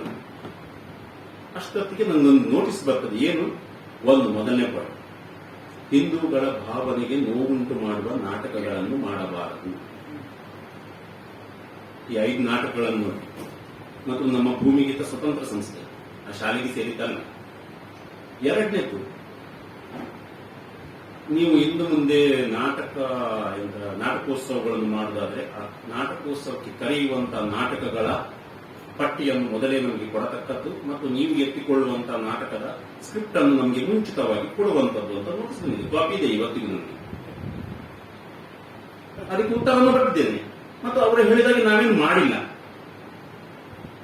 ಇದು ನಿಧಾನಕ್ಕೆ ಮುಂದುವರಿದು 10 ವರ್ಷಗಳಾಗುವಾಗ ನಮಗೆ ಗೊತ್ತಿಲ್ಲದಂತೆ ಬಹಳ ಚಂದದಲ್ಲಿ ಅಥವಾ ನಾಜೂಕಾಗಿ ಹೇಳುವುದು ನಮ್ಮನ್ನು ಅಲ್ಲಿಂದ ಹೊರದಬ್ಬಲಾಗ್ತದೆ.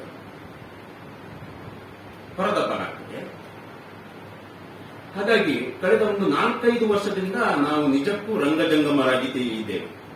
ಭೂಮಿಗೀತ ಸಾಂಸ್ಕೃತಿಕ ವೇದಿಕೆ ಪಟ್ಲ ಎನ್ನುವಂಥದ್ದು ಜಂಗಮರಾಗಿದ್ದೇವೆ. ಎಲ್ಲಿ ಜಾಗ ಸಿಗ್ತದೋ ಅಲ್ಲಿ ಹೋಗಿ ರಿಹರ್ಸಲ್ ಮಾಡೋದು, ಎಲ್ಲಿ ಕರೀತಾರೋ ಅಲ್ಲಿ ಹೋಗಿ ನಾಟಕ ಮಾಡೋದು. ಬಹುಶಃ ಒಂದು ರಂಗತಂಡ ಹೀಗೆ ಇದ್ರೇನೆ ಅದರ ಶಕ್ತಿ ಅಂತ ನಮಗೆ ಕಾಣ್ತದೆ. ಇದೇ ಪರಿಸ್ಥಿತಿ ಉಡುಪಿಯ ಮಂಗಳೂರಿನಲ್ಲಿ ಒಂದು ನಾಟಕ ತಂಡಕ್ಕೆ ಬಂದಿತ್ತು. ಪ್ರತಿಷ್ಠಿತ ನಾಟಕ ತಂಡಕ್ಕೆ. ಅವರು ಇದನ್ನು ಎಲ್ಲೂ ವಿರೋಧಿಸಿಲ್ಲ ಮತ್ತು ಸಾರ್ವಜನಿಕವಾಗಿ ಹೇಳಿಕೊಂಡಿಲ್ಲ. ಹಾಗಾಗಿ ನಾನು ಅದನ್ನು ಉಲ್ಲೇಖಿಸುವುದಿಲ್ಲ. ನಾನು ಈ ವರ್ಷ ಇನ್ನೊಂದು ನಾಟಕ ಮಾಡಿದ್ದೆ, ಮಕ್ಕಳ ನಾಟಕ. ಮೂಢನಂಬಿಕೆಗಳ ವಿರುದ್ಧವಾಗಿ ಒಂದು ಅರ್ಧ ಗಂಟೆಯ ನಾಟಕ ಮಾಡಿದ್ದೆ. 9 ಪ್ರದರ್ಶನಗಳಾಯಿತು. 9ನೇ ಪ್ರದರ್ಶನದಲ್ಲಿ ಕೆಲವರು ನಾಟಕ ನೋಡಬಾರದವರು ಏನು ಬಹುಶಃ ನೋಡ್ಬೇಕು. ಒಂದು ಅಲಿಖಿತವಾದಂತಹ ಹುಕುಂ ಕೊಟ್ಟರು, ಇನ್ನು ಮುಂದೆ ಈ ನಾಟಕವನ್ನು ಪ್ರದರ್ಶನ ಮಾಡಬೇಡಿ ಅಂತ. ಇನ್ನೊಂದು ಇನ್ಸಿಡೆಂಟ್ ಹೇಳ್ತೀನಿ. ಕಳೆದ 2 ವರ್ಷದ ಹಿಂದೆ ಉಡುಪಿಯಲ್ಲಿ ಒಂದು ನಾಟಕ ಸಿದ್ಧಗೊಂಡಿದೆ. ಹೆಚ್ಚಿನವರಿಗೆ ಗೊತ್ತಿಲ್ಲ. ಉಡುಪಿಯ ದೊಡ್ಡ ಕಲಾವಿದರು, ಅಂದ್ರೆ ನಾವು ಸಣ್ಣವರಿರುವಾಗ ಅವರ ನಾಟಕಗಳನ್ನೆಲ್ಲ ನೋಡಿ, ಅವರ ಆಕ್ಟಿಂಗ್ ನೋಡಿ ಎಲ್ಲ ಭಯಂಕರ ಖುಷಿ ಪಡ್ತೀವಿ. ಹಿರಿಯ ನಟರು ಅದರಲ್ಲಿ ಆಕ್ಟ್ ಮಾಡಿದ್ದಾರೆ. ನಾಟಕದ ಹೆಸರು ನಮೋ ರಾಜಮಾಣಿಕ್ಯ. ಉಡುಪಿ MGM ಕಾಲೇಜಿನಲ್ಲಿ ವಿಶೇಷ ಆಹ್ವಾನಿತರಿಗೆ ಮಾತ್ರ ನಾಟಕ ಆಗುತ್ತೆ. ನಮಗೆ ನಾಟಕ ನೋಡುವ ಭಾಗ್ಯನೂ ಸಿಗಲಿಲ್ಲ.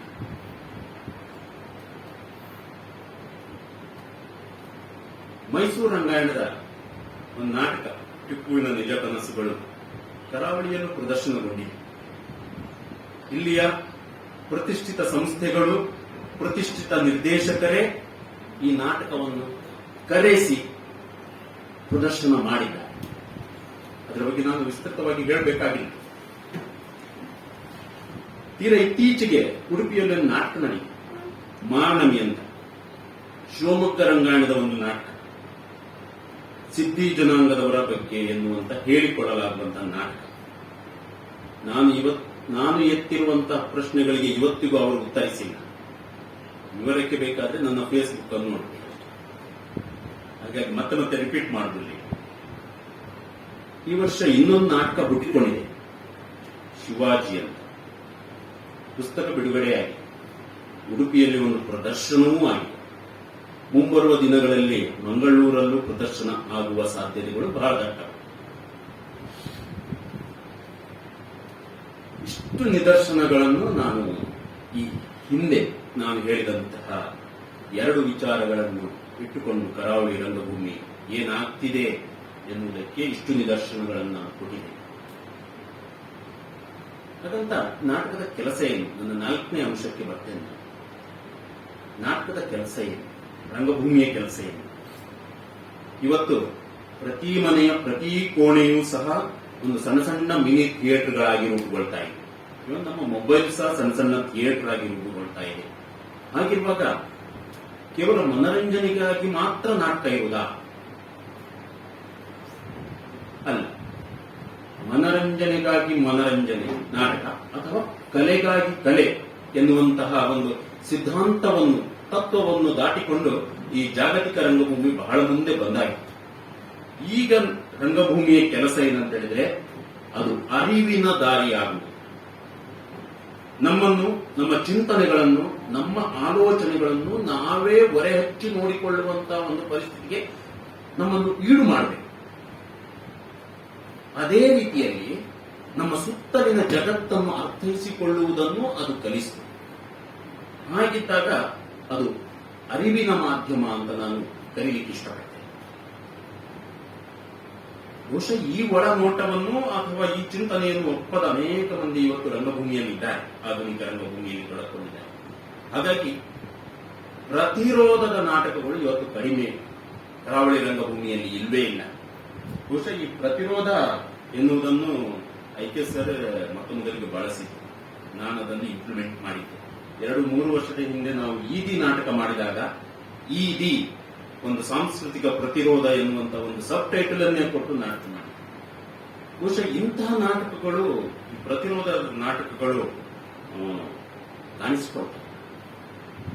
ನಾನು ಯಾಕೆ ಈ ಮಾತುಗಳನ್ನು ಹೇಳ್ತೇನೆ ಅಂತ ಹೇಳಿದ್ರೆ, ನಾಟಕ ಎನ್ನುವಂಥದ್ದು ಒಂದು ಅಭಿಜಾತ ಕಲೆ.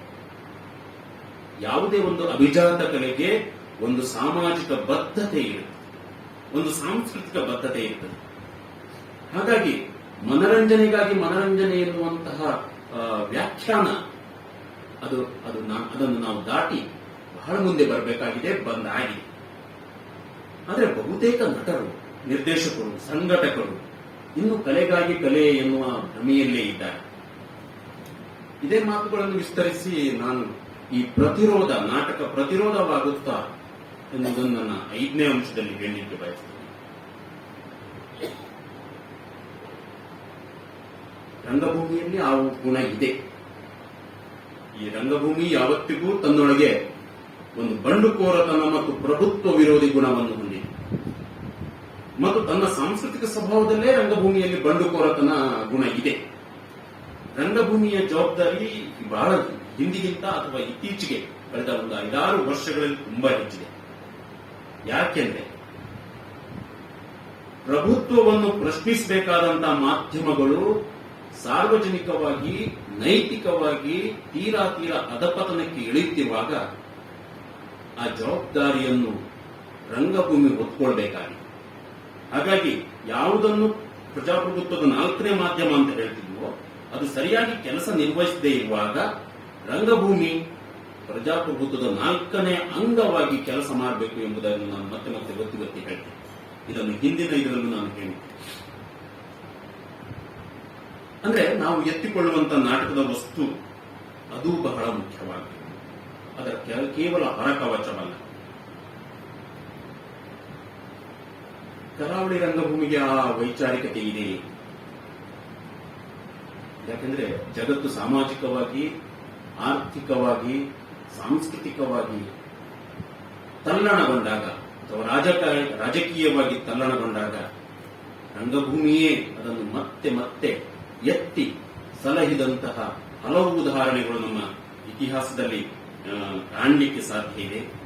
ಆದರೆ ಇತ್ತೀಚಿನ ದಿನಗಳಲ್ಲಿ ಈ ಒಂದು ಹೇಳಿಕೆ ಏನಿತ್ತು, ರಂಗಭೂಮಿಯ ಮೂಲಕ ಒಂದು ಸಾಮಾಜಿಕವಾದಂತಹ, ಸಾಮರಸ್ಯವಾದಂತಹ ಒಂದು ಸಮಾಜವನ್ನು ರೂಪಿಸಲಿಕ್ಕೆ ಸಾಧ್ಯ ಎನ್ನುವಂತಹ ಒಂದು ಇದುವರೆಗೆ ನಾವೆಲ್ಲ ನಂಬಿಕೊಂಡು ಬಂದಿರುವಂತಹ ಒಂದು ವ್ಯಾಖ್ಯಾನ ಏನಿತ್ತು, ಅದನ್ನು ನಮ್ಮ ಕಣ್ಣೆದುರಿಗೆ ನಡೆಯುತ್ತಿರುವಂತಹ ಕೆಲವು ಘಟನೆಗಳೇ ಅದನ್ನು ಸಡಿಲಗೊಳಿಸ್ತಾ ಇವೆ ಎಂಬುದಾಗಿ ನನಗೆ ಭಾಸವಾಗ್ತಾ ಇದೆ.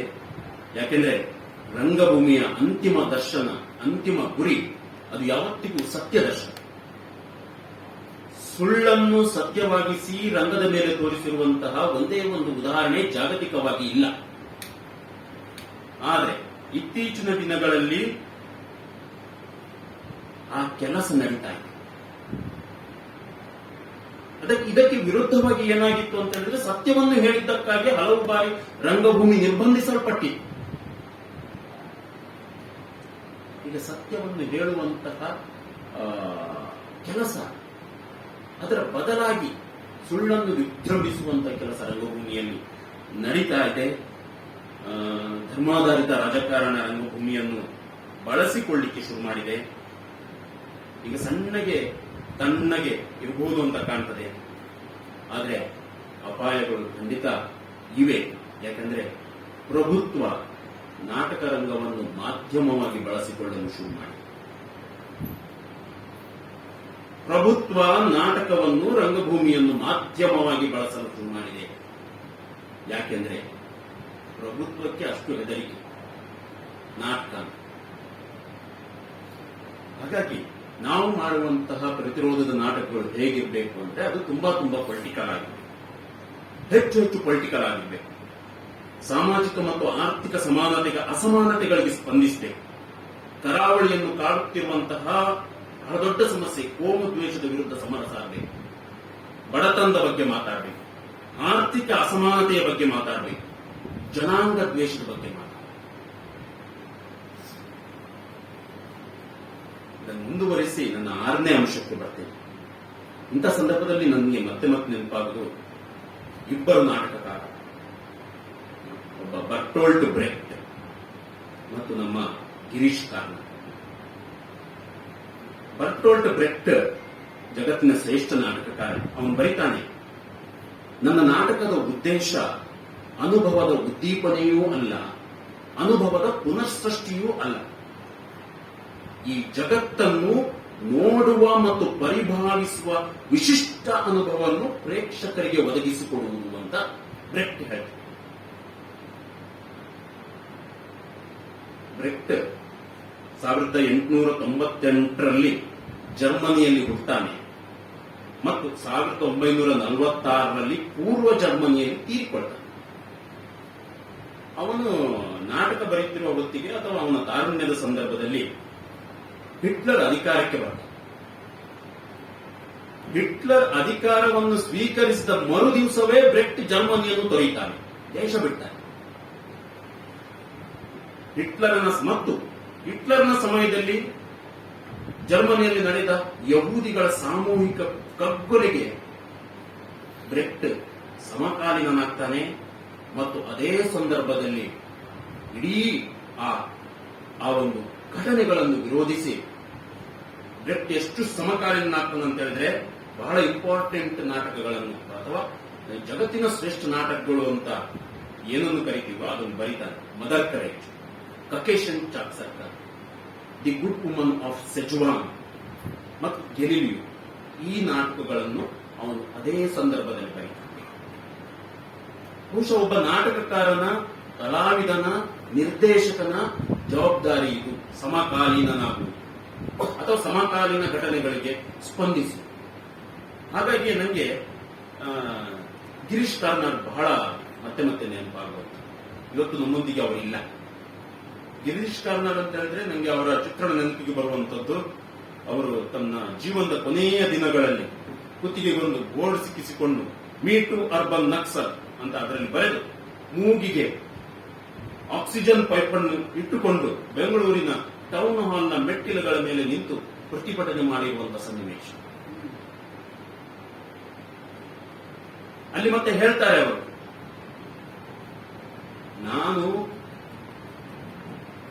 ನಾನು ಬೀಫ್ ತಿನ್ನಲು ಬಂದಿಲ್ಲ. ಆ ಕಥೆ ನಿಮಗೆ ನೆನಪಿದೆ. ನಾನು ಬೀಫ್ ತಿನ್ನಲು ಬಂದಿಲ್ಲ, ಅದು ನನ್ನ ಕೆಲಸವೂ ಅಲ್ಲ. ನಾನು ಬಂದಿರುವುದು ನಮ್ಮ ಒಂದು ಆಹಾರ ಪದ್ಧತಿಯನ್ನು ಬೆಂಬಲಿಸಲು ಮಾತ್ರ. ಆ ಗಲಾಟೆ ನಡೆಯುತ್ತಿದ್ದಂತಹ ಕಾಲದಲ್ಲಿ ಅವರು ಸಮಕಾಲೀನಾಗಿದ್ದ ಬಗೆ ಇದು ಅವರು ಆ ಟೈಮಲ್ಲಿ ಬಹಳ ತೀಕ್ಷ್ಣವಾಗಿ ಆ ಸ್ಟೇಟ್ಮೆಂಟ್ ಅನ್ನು ಕೊಟ್ಟಿದ್ದಾರೆ. ಹಾಗಾಗಿ ಕಾರ್ನಾಡ್ ತೀರ್ಕೊಂಡ ಮೇಲೆ ಅವರ ಬಗ್ಗೆ ಬಹಳಷ್ಟು ವಿಚಾರಗಳು ನಡೆದಿರುವ, ಅಂದ್ರೆ ಸುಲಭ ಅಲ್ಲ. ಸಮಕಾಲೀನಾಗುವುದು ಸುಲಭವಲ್ಲ ಏನೋ ಬಹುಶಃ. ಕರ್ನಾಟಕವನ್ನು ಒಂಚೂರು ಮುಂದುವರಿಸಿ ನಾನು ಹೇಳುವಂಥದ್ದು, ಕರ್ನಾಟಕ ನಾಟಕಗಳಲ್ಲಿ ಅವರು ಪ್ರತಿ ಬಾರಿಯೂ ಜನಾಂಗೀಯ ಘರ್ಷಣೆಯನ್ನು ಮುಖಾಮುಖಿಯಾಗಿಸಿದ್ದಾರೆ. ಅದು ತುಘಲಕ್ನಲ್ಲಿ ಮುಸ್ಲಿಂ ಸಂಸ್ಕೃತಿ,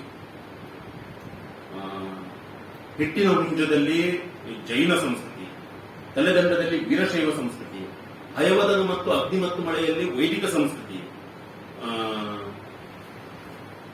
ಅಂಜು ಮಲ್ಲಿಗೆಯಲ್ಲಿ ವಸಾಹತು ಸಂಸ್ಕೃತಿ. ಅದೇ ಅವರ ಕೊನೆಯ ನಾಟಕಗಳು ಗಂಧಕಾಳು ಆನ್ ಟೋಸ್ಟ್, ಒಡಕಲು ಬಿಂಬ, ಮದುವೆ ಆಲ್ಬಮ್, ಇದರಲ್ಲೆಲ್ಲ ವಸಾಹತರ ಆಧುನಿಕ ಸಂಸ್ಕೃತಿಯನ್ನು ಅವರು ಬಹಳಷ್ಟು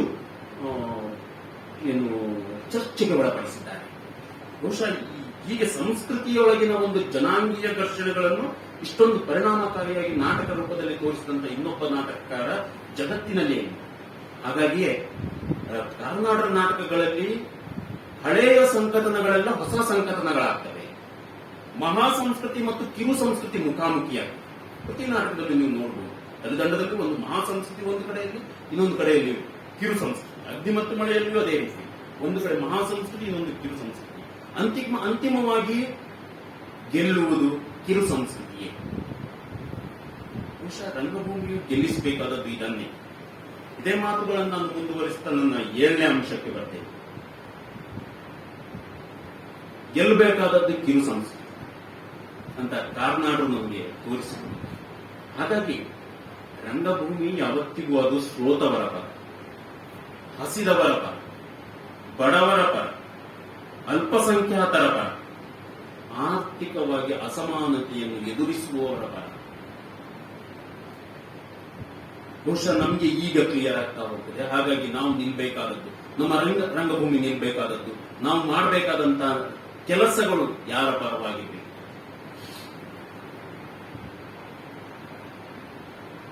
ಬಹುಶಃ ನಾವು ಸರಳತೆಯೆಡೆಗೆ ವಾಲ್ಬೇಕು.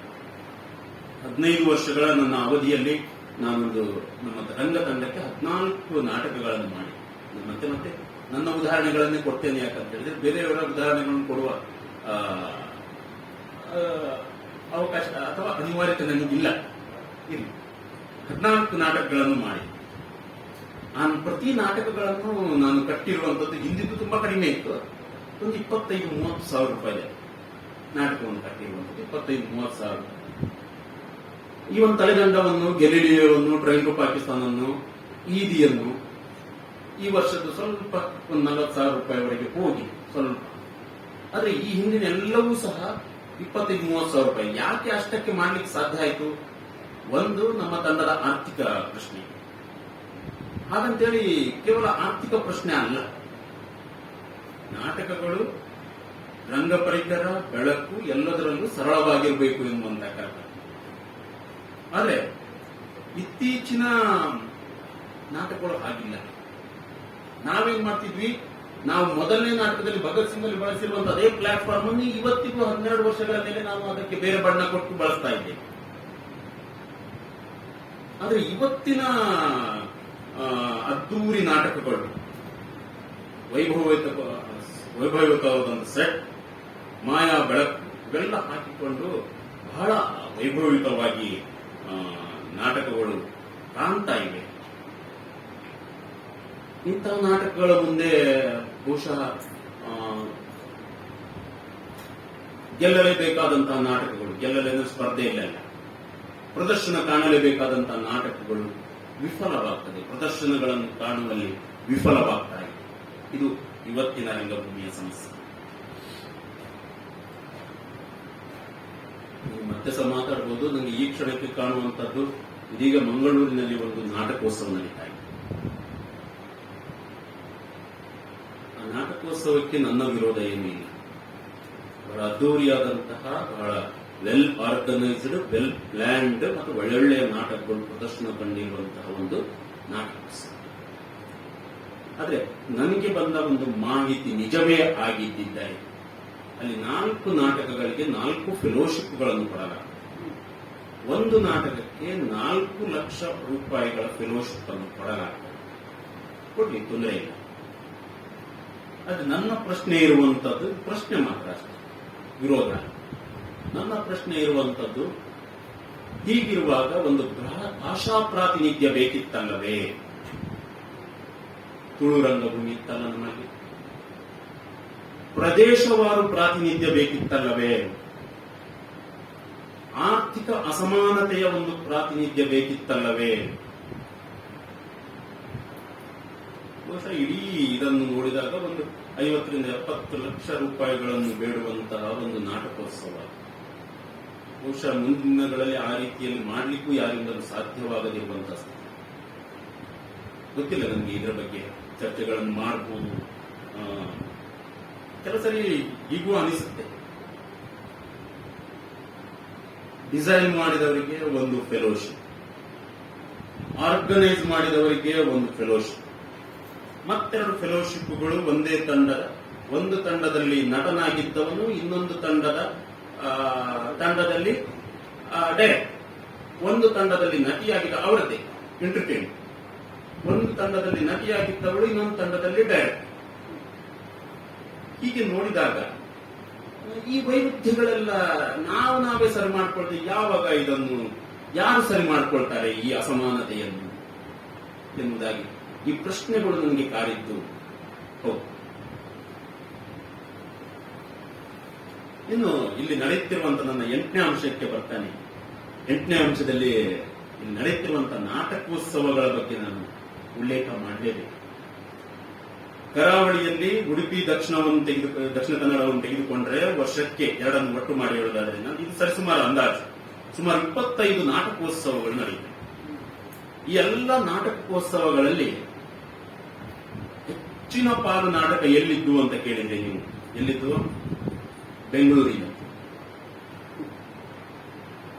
ಬೆಂಗಳೂರಿನಲ್ಲಂತೂ ಇತ್ತೀಚೆಗೆ ತುಂಬಾ ನಾಟಕ ತಂಡಗಳು ಹುಟ್ಟಿಕೊಂಡಿವೆ. ಒಂದು ಸಣ್ಣ ಸಣ್ಣ ಯಾರು ಯಾರಂತಾನೆ ಗೊತ್ತಾಗುದಿಲ್ಲ. ಒಂದು ರಂಗ ಇದು, ರಂಗ ಅದು, ಎರಡು ಹೆಸರು, ರಂಗ ಎ, ರಂಗ ಬಿ, ರಂಗ ಸಿ, ರಂಗ ಸೇರಿರ್ತದೆ. ಸೊ ಮುಂದಿನ ವರ್ಷ ಅದೇ ನಾಟಕ ತಂಡ ಚೇಂಜ್ ಆಗಿದೆ. ಸೊ ಈ ಬೆಂಗಳೂರಿನಲ್ಲಿ ಸಿಕ್ಕಾಪಟ್ಟೆ ರಂಗ ತಂಡಗಳು ಹುಟ್ಟಿಕೊಂಡಿವೆ. ಮತ್ತು ಆ ಎಲ್ಲ ರಂಗ ತಂಡಗಳಿಗೆ ಆಸೆ ಏನಂತ ಹೇಳಿದ್ರೆ ಕರಾವಳಿಗೆ ಬರಬೇಕು, ಪ್ರದರ್ಶನ ಕೊಡಬೇಕು. ಕರಾವಳಿಯವರೆಗೂ ಇದೆ ಬೆಂಗಳೂರಿನ ತಂಡಗಳನ್ನು ಕರೆಸಿಕೊಳ್ಬೇಕು. ಯಾಕೆ ಇಲ್ಲಿ ಹಾಗೆ. ಆದ್ರೆ ಇದಕ್ಕೆ ವ್ಯತಿರಿಕ್ತ ನೋಡಿ, ಕರಾವಳಿಯಲ್ಲಿ ಒಂದು ವರ್ಷಕ್ಕೆ 10 ನಾಟಕಗಳು ತಯಾರಾಗ್ತವೆ ಅಂತ ಹೇಳಿದ್ರೆ ಒಂದು ನಾಟಕವು ಬೆಂಗಳೂರಿಗೆ ಹೋಗಲ್ಲ. ಬೆಂಗಳೂರಿನವ್ರು ಯಾರು ಕರೆಸಲ್ಲ ಯಾವ ತಂಡವನ್ನು. ಹೋದ್ರು ಎಲ್ಲಾದ್ರೂ 1-2. 15 ವರ್ಷಗಳಲ್ಲಿ ನಾನು ಒಂದು ಬಾರಿಯೂ ಬೆಂಗಳೂರಿನಲ್ಲಿ ಪ್ರದರ್ಶನ ಕೊಟ್ಟಿಲ್ಲ ನಮ್ಮ ತಂಡವನ್ನು ಕರೆಸಿಕೊಂಡು. ಇದಕ್ಕೆ ಚರ್ಚೆಗೆ ಬೇರೆ ದಾರಿ ಇದೆ. ನಮ್ಮ ನಾಟಕ ಬೆಂಗಳೂರಿನವರ ನಾಟಕಕ್ಕೆ ಮಟ್ಟ ಒಂದು ಮೀರುವುದಿಲ್ಲ. ಅವಾಗ ಬನ್ನಿ ಚರ್ಚೆ ಮಾಡೋಣ. ಈ ವರ್ಷ ಉಡುಪಿಯಲ್ಲಿ 7 ನಾಟಕಗಳು ಕಟ್ಟಲ್ಪಟ್ಟಿದೆ. 7, ಅದರಲ್ಲಿ 4 ತುಳು ಭಾಷೆಯಲ್ಲಿ. ಇದು ಇಷ್ಟೇ, 1, 2, 3, 4 ಹೆಚ್ಚಂದ್ರೆ ಪ್ರದರ್ಶನ ಕಾಣ್ತವೆ, ಅಲ್ಲಿಗೆ ಬಿದ್ದು ಹೋಗ್ತವೆ. ಅವಾಗ ತಂಡಗಳ ಆರ್ಥಿಕ ಪರಿಸ್ಥಿತಿ ಏನಾಗಬೇಕು? ಇಲ್ಲಿ ಸಹ 1-2 ಪ್ರದರ್ಶನ ಕಾಣುವಂತ ನಾಟಕಗಳಿಗೆ ಕೊಡುವುದೆಷ್ಟು? 15,000, ಜಾಸ್ತಿ ಅಂದ್ರೆ 20,000. ಆದ್ರೆ ಒಂದು ನಾಟಕವನ್ನು ಪ್ರದರ್ಶನ ಮಾಡಲಿಕ್ಕೆ 10,000 ರೂಪಾಯಿಗಳ ಖರ್ಚುಂಟು, ಟ್ರಾನ್ಸ್ಪೋರ್ಟ್ ಬಿಟ್ಟು. ಮೂಲ ಬಂಡವಾಳ ಅಲ್ಲೇ ಇರ್ತದೆ. ಹೀಗಾದ್ರೆ ಬಹುಶಃ ಮುಂದಿನ ದಿನಗಳಲ್ಲಿ ನಾಟಕಗಳು ಆಗ್ಬೋದು, ಆಗದೇ ಇರ್ಬೋದು. ಆದ್ರೆ ಬೆಂಗಳೂರಿನಿಂದ ಇಲ್ಲಿ ಬಂದು ನಾಟಕೋತ್ಸವಗಳಂತೂ ಉಡುಪಿಯಲ್ಲಿ ಜರುಗಲಿಕ್ಕೆ ಏನು ಸಮಸ್ಯೆ ಇಲ್ಲ ಅಂತ ಭಾವಿಸ್ತೇನೆ. ನಮ್ಮ ಇನ್ನೊಂದು ಸಂಸ್ಥೆ ಇದೆ, ಅದರಲ್ಲಿ 8 ವರ್ಷಗಳಿಂದ ನಮಗೆ ನಾಟಕ ಮಾಡಲಿಕ್ಕೆ ಕಟ್ಟಲಿಕ್ಕೆ ಆಗಲಿಲ್ಲ. ಅದು ಪ್ರತಿ ವರ್ಷ 1.5 ಲಕ್ಷ 2 ಲಕ್ಷ ರೂಪಾಯಿ ಕೊಟ್ಟು ನಾಟಕೋತ್ಸವ ಮಾಡ್ತೀವಿ.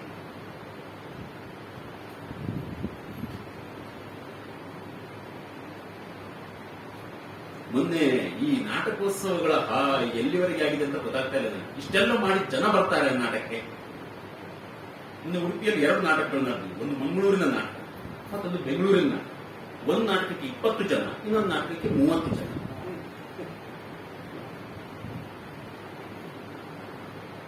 ಆರಂಭದಲ್ಲಿ, ಕೊನೆಯಲ್ಲಿ ಗೊತ್ತಿಲ್ಲ ನಿಮ್ಗೆ ಎಷ್ಟಿತ್ತು.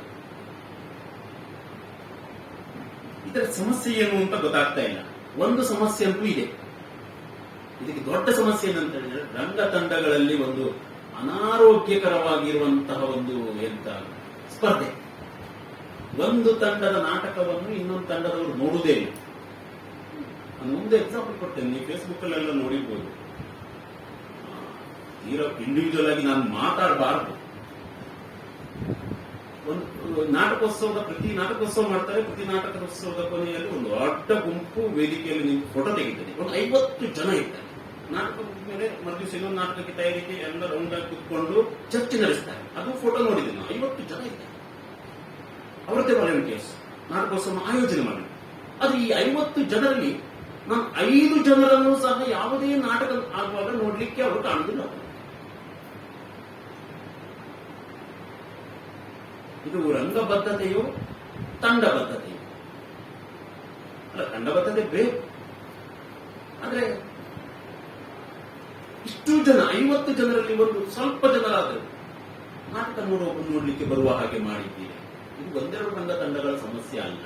ಇವು ನಮ್ಮ ರಂಗ ತಂಡದಲ್ಲೂ ಸಮಸ್ಯೆ ಇದೆ. ಬರಪ್ಪ ನಾಟಕ ನೋಡೋಣ ಅಂತ ಹೇಳಿದ್ರೆ ಆಯ್ತು ಬರ್ತೇವೆ ಹೇಳ್ತೇವೆ, ಬರುದೇ ಇಲ್ಲ. ಬಟ್ ನಾನೆಲ್ಲ ಈ ಹಂತಕ್ಕೆ ಬರಬೇಕಾದ್ರೆ ನಾನು ಮೊದಲ ನಾಟಕ ಮಾಡಿರುವಂತದ್ದು ಭಾಸಭಾರತ, ಜೀವನರಾಮ್ ಡೈರೆಕ್ಷನ್ ಮಾಡಿ ರಂಗಭೂಮಿ ಉಡುಪಿಯ ಮಥುರಾ ಚಿತ್ರದಲ್ಲಿ ನಾಟಕ ರಿಹರ್ಸಲ್ ನಡೀತಾ ಇತ್ತು. ರಿಹರ್ಸಲ್ ಮುಗಿಸಿ ಆತರಡಿಯಿಂದ ಪಟ್ಟಣಕ್ಕೆ 7 ಕಿಲೋಮೀಟರ್ ದಾರಿಯನ್ನು ನಡ್ಕೊಂಡೇ ಹೋಗ್ತಿದ್ದೆ ನಾನು. ಮಧ್ಯರಾತ್ರಿ 12 ಗಂಟೆಗೆ 10 ಗಂಟೆಗೆ ಮುಗಿಸುದು, 10:30ಗೆ ಆತರಡಿಗೆ ಲಾಸ್ಟ್ ಬಸ್. 10:30ಯಿಂದ ಅಥವಾ 11 ಗಂಟೆ ಬರ್ತದ್ದು. 11 ಗಂಟೆ ಆತರಡಿ ರೀಚ್ ಆಗುತ್ತೆ. 11 ಗಂಟೆಯಿಂದ 6 ಕಿಲೋಮೀಟರ್ ದಾರಿಯನ್ನು ನಡ್ಕೊಂಡು ಹೋಗ್ತಾ ಇದ್ದೆ ನಾನು. ಈಗ ಅಂತ ಪರಿಸ್ಥಿತಿ ಇಲ್ಲ. ಆದ್ರೂ ನಾಟಕೋತ್ಸವಗಳಿಗೆ ನಾಟಕಗಳಿಗೆ ಜನ ಬರ್ತಾರೆ. 9ನೇ ಅಂಶವನ್ನು ನಾನು ತುಂಬಾ ದೀರ್ಘ ಮಾಡುವುದಿಲ್ಲ. ನಾಟಕ ವಿಮರ್ಶೆ. ಹಿಂದೆಯೂ ಮಾತನ್ನು ಹೇಳಿದ್ದೆ, ಸತ್ತು ಹೋಗಿ.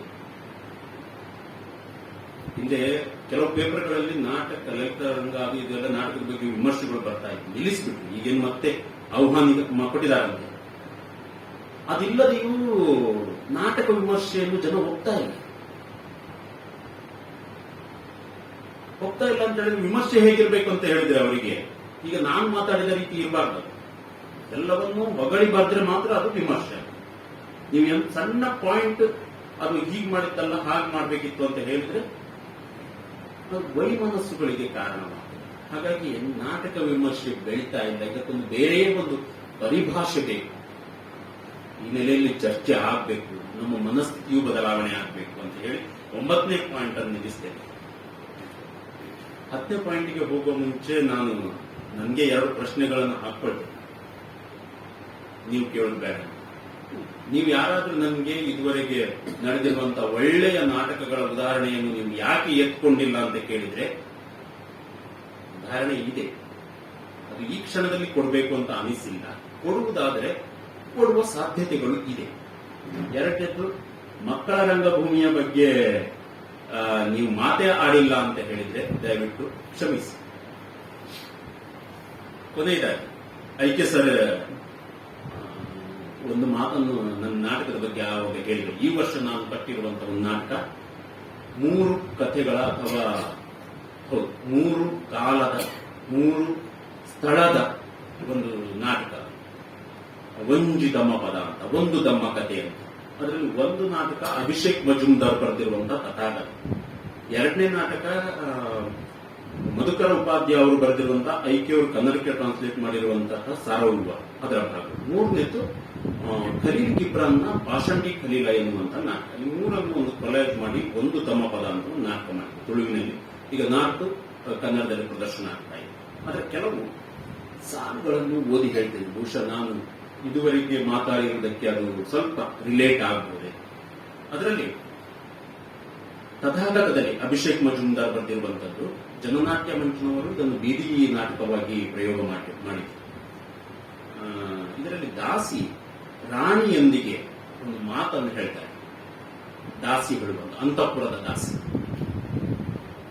ನಡುವೆ ಮಾತನಾಡುವ ನನ್ನ ಉದ್ದಟತನಕ್ಕೆ ಕ್ಷಮೆ ಇರಲಿ ಮಹಾರಾಣಿ. ರಾಜದ್ರೋಹ ಮತ್ತು ರಾಷ್ಟ್ರದ್ರೋಹಗಳ ನಡುವಿನ ವ್ಯತ್ಯಾಸವನ್ನು ಅರಿಯದ ಇವರಿಗೆ ಕ್ಷಮೆ ಇರಲಿ. ದೇಶದ ಕಾವಲುಗಾರನ ಆಜ್ಞೆಯನ್ನು ಚಾಚೂ ತಪ್ಪದೆ ಪಾಲಿಸುವುದಷ್ಟೇ ದೇಶಪ್ರೇಮ, ಪಾಲಿಸದಿದ್ದರೆ ಅದು ರಾಷ್ಟ್ರದ್ರೋಹ ಎಂದು ಪ್ರಾಮಾಣಿಕವಾಗಿ ನಂಬಿರುವ ಇಂತಹ ಪ್ರಜೆಗಳಿಂದ ಯಾವುದೇ ನ್ಯಾಯ ನಿರೀಕ್ಷಿಸುವುದು ಮೂರ್ಖತನವಾಗಿದೆ. ಒಂದು ಮಾತು. ಎರಡನೇ ಭಾಗದಲ್ಲಿ ಇನ್ನೊಂದು ಮಾತು ಬರುತ್ತೆ. ರಾಣಿ ರಾಜನೊಂದಿಗೆ ತೀವ್ರವಾಗಿ ಮುಖಾಮುಖಿ ಹೇಳಿದ್ದಾರೆ. ಬುದ್ಧನನ್ನು ಕೆತ್ತಿದಂತಹ ಒಬ್ಬ ಶಿಲ್ಪಿಯನ್ನು ರಾಜ ಜೈಲಿನಲ್ಲಿ ಇಟ್ಟಿರ್ತಾನೆ. ಅದಕ್ಕೋಸ್ಕರ ಆ ಶಿಲ್ಪಿಯ ಪರವಾಗಿ ರಾಣಿಯೇ ಸ್ವತಃ ವಾದಕ್ಕೆ ನಿಂತಾಳೆ, ಅವನಿಗೆ ಮರಣದಂಡನೆ ಆಗಬೇಕು. ರಾಣಿ ಹೇಳುವ ಮಾತುಗಳನ್ನು ಗಮನಿಸಿ. ಯಾವುದರ ಸಲುವಾಗಿ ಈ ಎಲ್ಲ ಪ್ರಜೆಗಳು ಇಲ್ಲಿ ಸೇರಿದ್ದಾರೋ ಅದು ರಾಷ್ಟ್ರ. ಯಾವುದರ ನಿರ್ಮಾಣದಲ್ಲಿ ಇವರೆಲ್ಲರ ಶ್ರಮ, ಬುದ್ಧಿ, ಜ್ಞಾನ ಮತ್ತು ಪ್ರಾಣಗಳ ಸಹಯೋಗವಿದೆಯೋ ಅದು ರಾಷ್ಟ್ರ.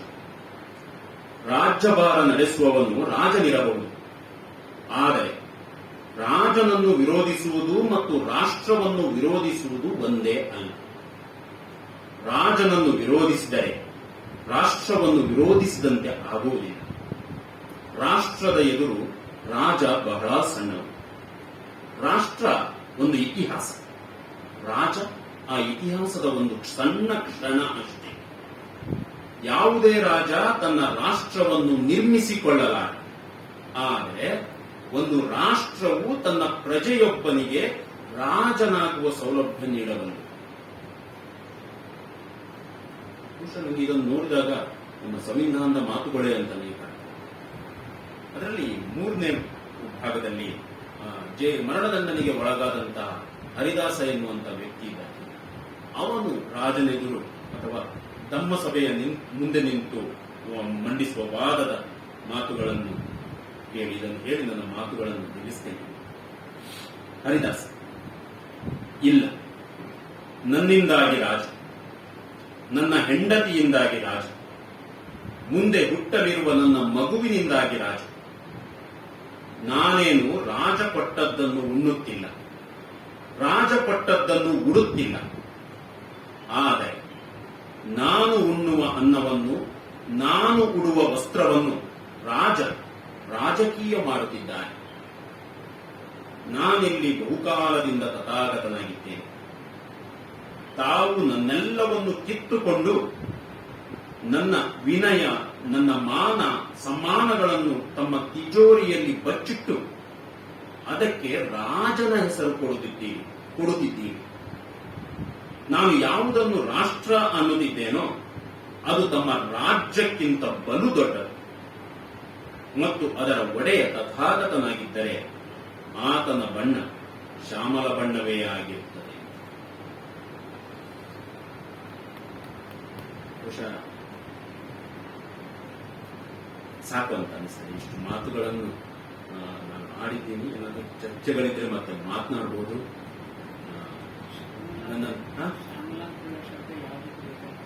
ಶ್ಯಾಮಲ ಅಂದ್ರೆ ಕಪ್ಪು ಅಲ್ಲ, ಅವನು ಏನ್ ಮಾಡಿರ್ತಾನೆ, ಕಪ್ಪು ಕಲ್ಲಿನಲ್ಲಿ ಬುದ್ಧನನ್ನು ನಿರ್ಮಿಸಿರ್ತಾನೆ. ರಾಜ ಕೇಳುವುದು, ಈ ಕಪ್ಪು ಕಲ್ಲಿನಲ್ಲಿ ಯಾಕೆ ನಿರ್ಮಿಸಿದಿ? ಅದಕ್ಕೆ ಕೊಡುವಂತ ಮಾತುಗಳಿವೆ. ನನ್ನ ಬಣ್ಣದ ಹಾಗೆ ನಂಗೆ ಕಂಡಿರುವಂತಹ ಬುದ್ಧ ಹೇಗೆ ನನ್ನ ಬಣ್ಣ ಅಂತ ಹೇಳುವಂತ ಮಾತುಗಳು.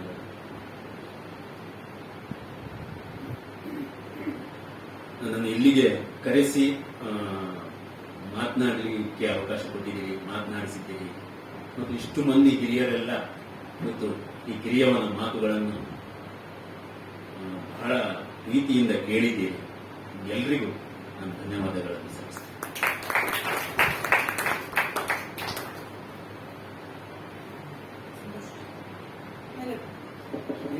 ಇದು ಇಲ್ಲಿ ಡಿಸ್ಕಷನ್ಗೆ ಅಲ್ಲೇ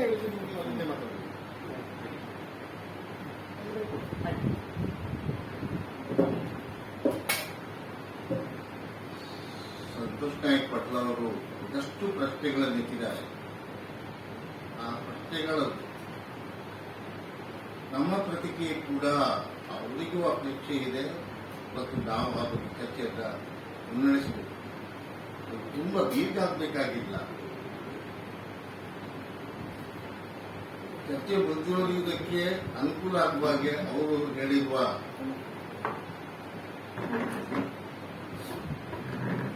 ಅವರಿಗೆ ಅವರು ರಿಹರ್ಸಲ್ ಮಾಡ್ತಿದ್ದ ಅವರು ಪಾಠ ಮಾಡ್ತಿದ್ದ ಶಾಲೆಯಿಂದ ಅವರಿಗೆ ನೋಟಿಸ್ ಬಂದದ್ರ ಬಗ್ಗೆ ಅವರು ಉಲ್ಲೇಖ ಮಾಡಿದ್ದಾರೆ. ಆ ನೋಟಿಸ್ನಲ್ಲಿ ಏನು ಇತ್ತು ಅನ್ನೋದನ್ನು ಕೂಡ ಹೇಳಿದ್ದಾರೆ. ಅದು ಒಂದು ಧರ್ಮಕ್ಕೆ ವಿರೋಧಿ ಆಗಿರಬಾರದು ಅಂತ ಹೇಳ್ತಾರೆ. ಅವರು ಆತಂಕ ಮಾಡಿದ ನಾಟಕದಲ್ಲಿ ಅದು ಇರಲಿಲ್ಲ. ಮತ್ತು ತಮಾಷೆ ಅಂದ್ರೆ ಅವರ ಇರುವಂತಹ ಊರು ಇದೆಯಲ್ಲ, ಪಟ್ಲದ ಸುತ್ತಮುತ್ತ ಎಲ್ಲರೂ ಒಂದೇ ಧರ್ಮಕ್ಕೆ ಸೇರಿದವರೇ ಇದ್ದಾರೆ. ಅಲ್ಲಿ ಅನ್ಯ ಧರ್ಮವಾದ ಮುಸ್ಲಿಮರಾಗಲಿ, ಅನ್ಯ ಧರ್ಮವಾಗಿರುವಂತಹ ಕ್ರೈಸ್ತರಾಗಲಿ ಇಲ್ಲ, ಇರಬೇಕಾಗಿಲ್ಲ. ಹಾಗಿದ್ದಾಗ ಇಂಥ ಚರ್ಚೆಗಳನ್ನ ಮಾಡಿ ನಾಟಕ ಮಾಡುವಂತಹ ಉತ್ಸಾಹಿಗಳನ್ನ, ಈ ಬದುಕಿನ ನಾಟಕ ಮಾಡುವಂತಹ ವಿವರಗಳನ್ನ ಯಾಕೆ ಪ್ರಶ್ನೆ ಮಾಡ್ತಾರೆ ಅಂತ ನಾವು ಪ್ರಶ್ನೆ ಮಾಡಬೇಕು. ಮತ್ತು ಅವರು ಈದಿ ನಾಟಕ ಮಾಡಿದ್ದಾನೆ ಉಲ್ಲೇಖ ಮಾಡಿ, ಅದು ಕಾಶ್ಮೀರಿ ಪಂಡಿತರ ಮನೆಯ ಸಮಸ್ಯೆ. ಅದ್ರ ಒಂದಷ್ಟು ಕ್ಯಾರೆಕ್ಟರ್ಗಳು ಬರ್ತದೆ, ಇಮೋಷನ್ಸ್ ಇದೆ. ಅವರು ಇದು ಮುಸ್ಲಿಮರ ಮನೆ ಹೋಗ್ತಾರೆ, ಅಲ್ಲಿ ಕಾಪಾಡ್ತಾರೆ ಇತ್ಯಾದಿಗಳೆಲ್ಲ ಹಾಕೋದು ಸೌಹಾರ್ದದ ಕಥೆ ಇರುವ ಹಾಗೆ ಬಹಳ ಒಂದು ಚಂದದ ಪ್ರೆಸೆಂಟೇಷನ್ ಇತ್ತು, ರಂಗು ಇತ್ತು, ಎಲ್ಲವೂ ಇತ್ತು. ಅಲ್ಲಿರುವಂತಹ ಒಂದು ಪಾತ್ರದ ಹೆಸರು ಮುಸ್ಕಾ ಅಂತ. ಪಾತ್ರದ ಹೆಸರು ಕಾಶ್ಮೀರಿ ಹೆಸರು.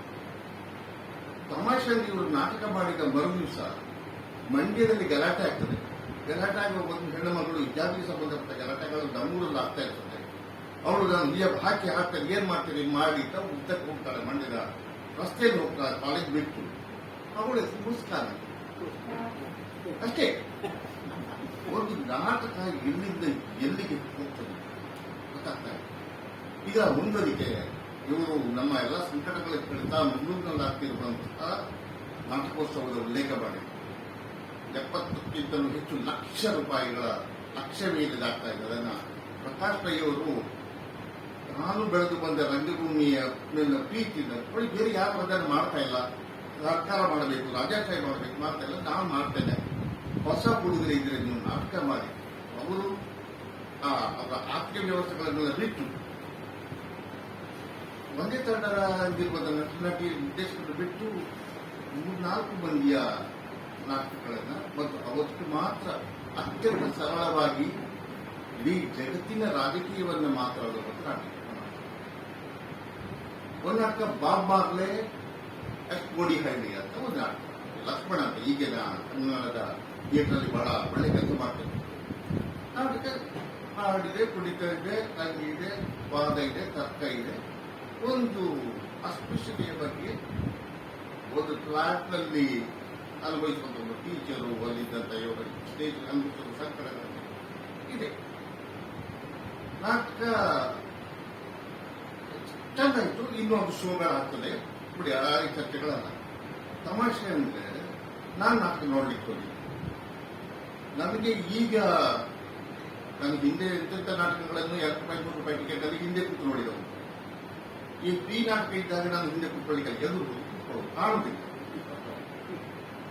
ನಾನು ಕೂತಲೇ ಒಬ್ಬ ವಿದ್ಯಾರ್ಥಿ ಬಂದ ಅವನ ಹತ್ರ ತುಂಬಾ ಜನ ಇತ್ತು. ಅದು ವಿಚಾರಯ್ಯ AC ಥಿಯೇಟರ್.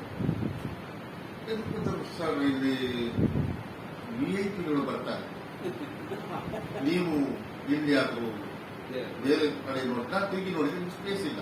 ನಾನು ಲೆಫ್ಟ್ ಸೈಡ್ ಅಲ್ಲಿ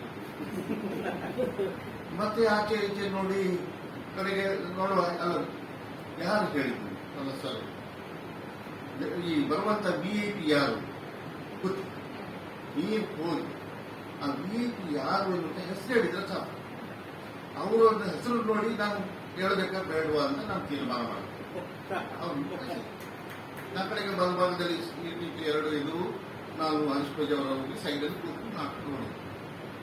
ಅಲ್ಲಿಗೆ ಅದಾಗಿ ಬಿಷಪ್ ಬಂದರು, VC ಬಂದರು, ಆಮೇಲೆ ಪ್ರಕಾಶ್ ರೈ ಬಂದರು, ಆಮೇಲೆ ಜಾಗವಾಗಿತ್ತು. ಆ ನಾಟಕ ನನಗಿಂತ ಆ ಹುಡುಗ ಇದ್ದಲ್ಲ, ನಾನು MSc ಗೆ ಬಂದಿರೋ ಒಂದು ಅಸ್ಪೃಶ್ಯ, ನನಗೆ ರಂಗಭೂಮಿನ ಸ್ಪರ್ಶತೆ ಇಲ್ಲ. ನಾಟಕ ನೋಡುವ ಎದುರಿದ್ದವನು ಆಕ್ಟರ್ ಒಂದೇ ಅಂತ ಮಾತನಾಡ್ತಾ ನೀವು ಇಲ್ಲಿ ಕುತ್ಕೊಳ್ಬೇಡ ಹೋಗುತ್ತೆ ಹೇಳಿದ್ರೆ ನಮಗೆ ನೋವಾಗ್ತದೆ. ಅದೇ ನೋವು ಆ ಕ್ಯಾರೆಕ್ಟರ್ಗೆ ಆಗ್ತದಲ್ಲ. ಒಂದು ಬಾಡೂಟ ಮಾಡುವಂತವನಿಗೆ ಒಂದು ಫ್ಲಾಟಿಂದ ಹೊರಗೆ ಹೋಗುತ್ತೆ ಹೇಳಿದಾಗ ಆಗುವುದು. ಒಂದು ಶಾಲೆಯಲ್ಲಿ ಒಂದು ಒಂದು ಟೀಚರು ಅದರಲ್ಲಿ ಯಾವುದೋ ಒಂದು ಹಿಂಸೆ ಕೊಡ್ತಾ ಮಗುವಿಗೆ ನೀನು ಹಾಗೆಲ್ಲ ಇಲ್ಲ ಅಂತ ಹೇಳ್ತಾ ಅವ್ರು ಯಾವುದೊಂದು ಆಚರಣೆಗೆ ಬೇಕಾಗಿ ಮನೆಯಿಂದ ಎಳ್ಕೊಂಡು ಹೋಗುವಾಗ ಈ ಟೀಚರ್ ಅವನನ್ನ ಸಮರ್ಥಿಸಿಕೊಳ್ತಾರೆ. ಅಲ್ಲ ಅವನಿಗೆ ನೀವು ಹಿಂಸೆ ಪಡಬೇಕು ಹೇಳಿದ್ರೆ ನನ್ನಿಂದ ಹಿಂಸೆ ಕೊಡ್ಲಿಕ್ಕೆ ಆಗ್ತಾ ಇರುವಂತಹ ನೋವು ಇಂಥ ಸಂಕೀರ್ಣತೆಗಳೆಲ್ಲ ಇದ್ದು ಇಷ್ಟು ವಿಸ್ತಾರಗಳನ್ನು ಮಾಡಿ ಇದ್ದಂತ ನಾಟಕಗಳು ಒಂದು 4 ನಾಟಕಗಳಾಗಿದೆ. ಅದು ಚರ್ಚೆ ಬೇರೆ. ಅದರಲ್ಲಿ ಒಂದು ಭಾಗವನ್ನು ನಾನು ಹೇಳಬೇಕು. ಶಕೀಲ್ ಅಹಮದ್ ಅಂತ ಅವನು ಬಿಜಾಪುರದವನು, ಸಿಂಗಾಪುರದಲ್ಲಿ ಟ್ರೈನಿಂಗ್ ಪಡ್ಕೊಂಡು ಬಂದು ಹಳ್ಳಿ ನಾಟಕ ಮಾಡಿಕೊಂಡು ಹೆಸರಿದೆ. ಆತ ಲಂಡನ್ನಲ್ಲಿ ಕಳೆದ ವರ್ಷ ಹೋಗಿ ಒಂದು ವರ್ಷದ ಕೋರ್ಸ್ ಮಾಡ್ಕೊಂಡು ಬಂದಿದ್ದಾನೆ. ಅವರು ಹೇಳಿದ್ರು ಅವನು ಸಿಂಗಾಪುರದಲ್ಲಿ ಸ್ಟೂಡೆಂಟ್ ಆಗಿದ್ದಾಗ 12 ಜನ ಸ್ಟೂಡೆಂಟ್ಸ್ ಅನ್ನ ಕಲ್ತ್ಕೊಂಡು ಜರ್ಮನಿಯಲ್ಲಿ ಒಂದು ಫೆಸ್ಟಿವಲ್ಗೆ ಹೋಗ್ತಾರೆ. ಜರ್ಮನಿ ಸುತ್ತುವರಿಯೋದಕ್ಕೆ ಅವರು ಪಾಸ್ಪೋರ್ಟ್ ಇತ್ಯಾದಿಗಳಲ್ಲಿದೆ ಏರ್ಪೋರ್ಟಲ್ಲಿ. ಅಲ್ಲಿ ಹೋಗುವಾಗ ಇವನು 9ನೇವನ 10ನೇವನೇ ಇದ್ದಾನೆ. ಹೆಸರು ನೋಡ್ತಾರೆ ಶಕೀಲ್ ಅಹಮದ್. ಸ್ವಲ್ಪ ಸೈಕಲ್ ಕೂತ್ಕೊಳ್ಳಿ, ನಾವು ಬೇರೆ ಚೆಕ್ ಮಾಡ್ತೀವಿ. 21 ಗಂಟೆ ಏರ್ಪೋರ್ಟ್ ಅಲ್ಲಿ ಏನಾದ್ರು ಬಸ್ಟುಯ ಮಂಗಳೂರು ಬೇರೆ ಪುತ್ತೂರು ಆ ತರ ಜಾತಿಯ ಹೆಸರುಗಳಿದ್ದೆ ಕೇಳಿದ್ರೆ ಒಂದು ಬೇರೆ ಕಥೆಯಲ್ಲಿ ಜರ್ಮನಿಯಲ್ಲಿ ಬಹಳ ಹಿಂದೆ ಮಾಡಿದಂತ ಕಥೆ. ಅಲ್ಲಿ ಈ ಹೆಸರು ಅವರಿಗೆ ಬೇಕಿದ್ದಂತ ಹೆಸರು ಮಾಡ್ಕೊಳ್ಳೋ ಸಾಧ್ಯ. ನಾವು ನಾಟಕದಲ್ಲಿ ಅದನ್ನೇ ಹೆಸರು ಬದಲಾಯಿಸಿದ್ರ ಬಗ್ಗೆ NRC ಬಗ್ಗೆ ಎಲ್ಲ ಮಾತಾಡ್ತಾರೆ. ಅಲ್ಲಿ ಅವರು ಹೇಳುದು ನಮ್ಮಲ್ಲಿ ಹೇಗಿದ್ರೆ ಹಾಗೆ ಸಮಸ್ಯೆ ಇಲ್ಲ. ನಮಸ್ತೆ ಅಂದ್ರೆ ಭಾರಿ ಖುಷಿ ಆಗ್ತದೆ ಎಲ್ರಿಗೂ. ಅದನ್ನೇ ನಾವು ಅಸಲಾಮ್ ಅಲೈಕುಂ ಅಂತ ಹೇಳಿದ್ರೆ ಕಷ್ಟ ಆಗ್ತದೆ. ನಾವು ಅದಕ್ಕೆ ಹೇಗೆ ಹೇಳೋದು? ಇಂತಹ ಸಂಕೀರ್ಣತೆಯನ್ನು ನಾಟಕದಲ್ಲಿ ತರುವುದು ಹೇಗೆ ಅಂತ ಚರ್ಚೆ ಮಾಡ್ತಾ ಇದ್ದೀವಿ. ಓಕೆ, ಮಾತುಗಳನ್ನು ನೀವು ಮುಂದುವರಿಸಿ.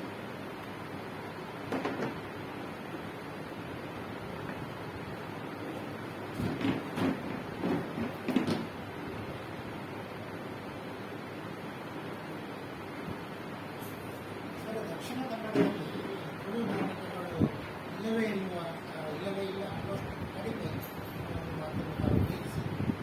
ಆದರೆ ಈ ಸಣ್ಣ ಸಣ್ಣ ಗುಂಪುಗಳು ನಾಟಕಗಳನ್ನು ಕಟ್ಟಿಕೊಂಡು ಬೇಕಾದಷ್ಟು ಇದೆ ಅಲ್ವಾ? ನಾನು ಹೇಳಿರುವಂಥದ್ದು ಆಧುನಿಕ ಪ್ರಯೋಗ ರಂಗಭೂಮಿ. ಈ ತುಳು ರಂಗಭೂಮಿ ಅಂತ ಹೇಳಿ ಇನ್ನೊಂದು ಹಳ್ಳಿಗಳಲ್ಲಿ ನಡೆಯುವಂತಹ ತುಳು ನಾಟಕಗಳೆಲ್ಲ ಇದಾವೆ. ಹೌದು, ಅವರು ತುಳು ರಂಗಭೂಮಿ ನಮ್ದೇ ಅಂತ ಹೇಳ್ಕೊಳ್ತಾರೆ. ಬಟ್ ಅವ್ರು ಹೇಳ್ಕೊಳ್ಳಿ, ನಮ್ಗೇನು ಸಮಸ್ಯೆ ಇಲ್ಲ. ನಾನು ಹೇಳ್ತಿರುವಂತದ್ದು ಪ್ರಯೋಗಶೀಲ ಆಧುನಿಕ ರಂಗಭೂಮಿ. ಇದು ಬಹಳ ಸಂಖ್ಯೆ ಕಡಿಮೆ ಇದೆ. ಇಲ್ಲೇ ಬನ್ನಿ ಸರ್, ಇಲ್ಲಿ ಬನ್ನಿ ಅಲ್ಲ ಸರ್. ಇವರು ಜಯಾನಂದ್ ಪೆರಾಜೆ ಅಂತ.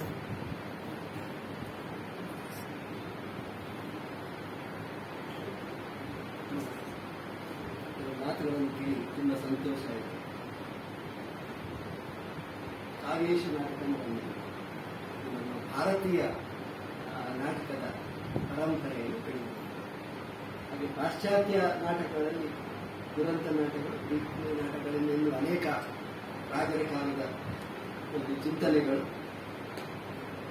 ನಮ್ಮ ರಂಗಭೂಮಿಯಲ್ಲಿ ಪ್ರವೇಶ ಮಾಡಿ ಒಂದು ಹೊಸ ಚಿಂತನೆಗೆ ಅವಕಾಶವನ್ನು ಮಾಡಿಕೊಟ್ಟಿದೆ. ನಾಟಕ ಅನ್ನುವಂಥದ್ದು ನನ್ನ ದೃಷ್ಟಿಯಲ್ಲಿ ಅದು ಜನಪದ ಕಲೆ.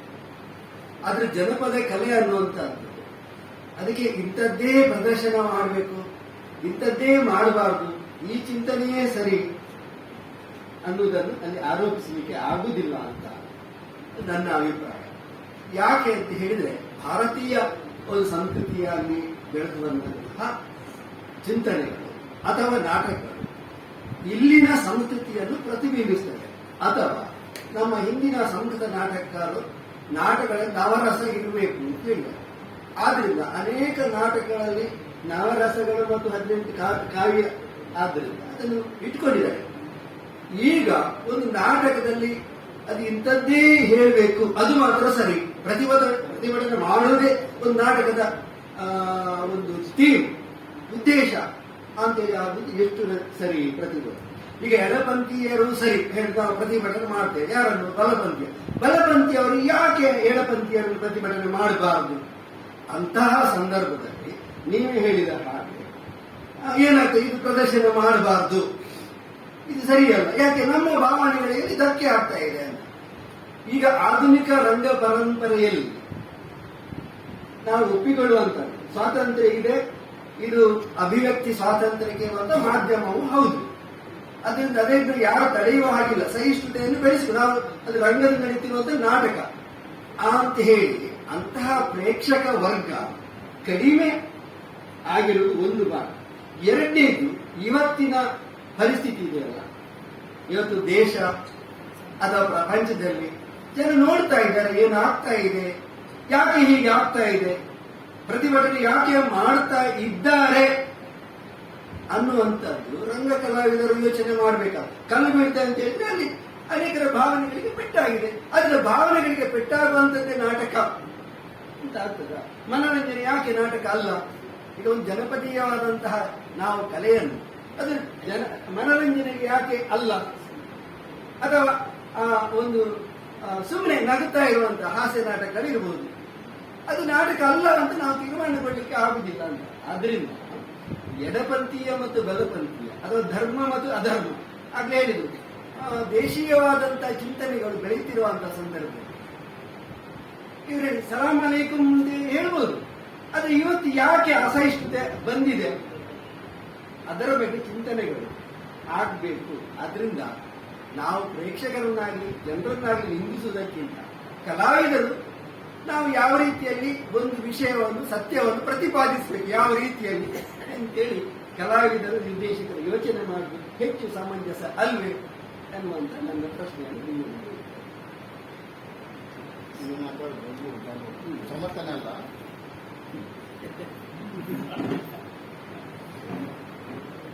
ರಂಗಭೂಮಿ ಬೇರೆ ಬೇರೆ ಸಂದರ್ಭದಲ್ಲಿ ಬೇರೆ ಬೇರೆ ಚರ್ಚೆಗಳನ್ನ ಆರಂಭ ಮಾಡಿದೆ, ಮುಕ್ತಾಯ ಮಾಡಿಲ್ಲ.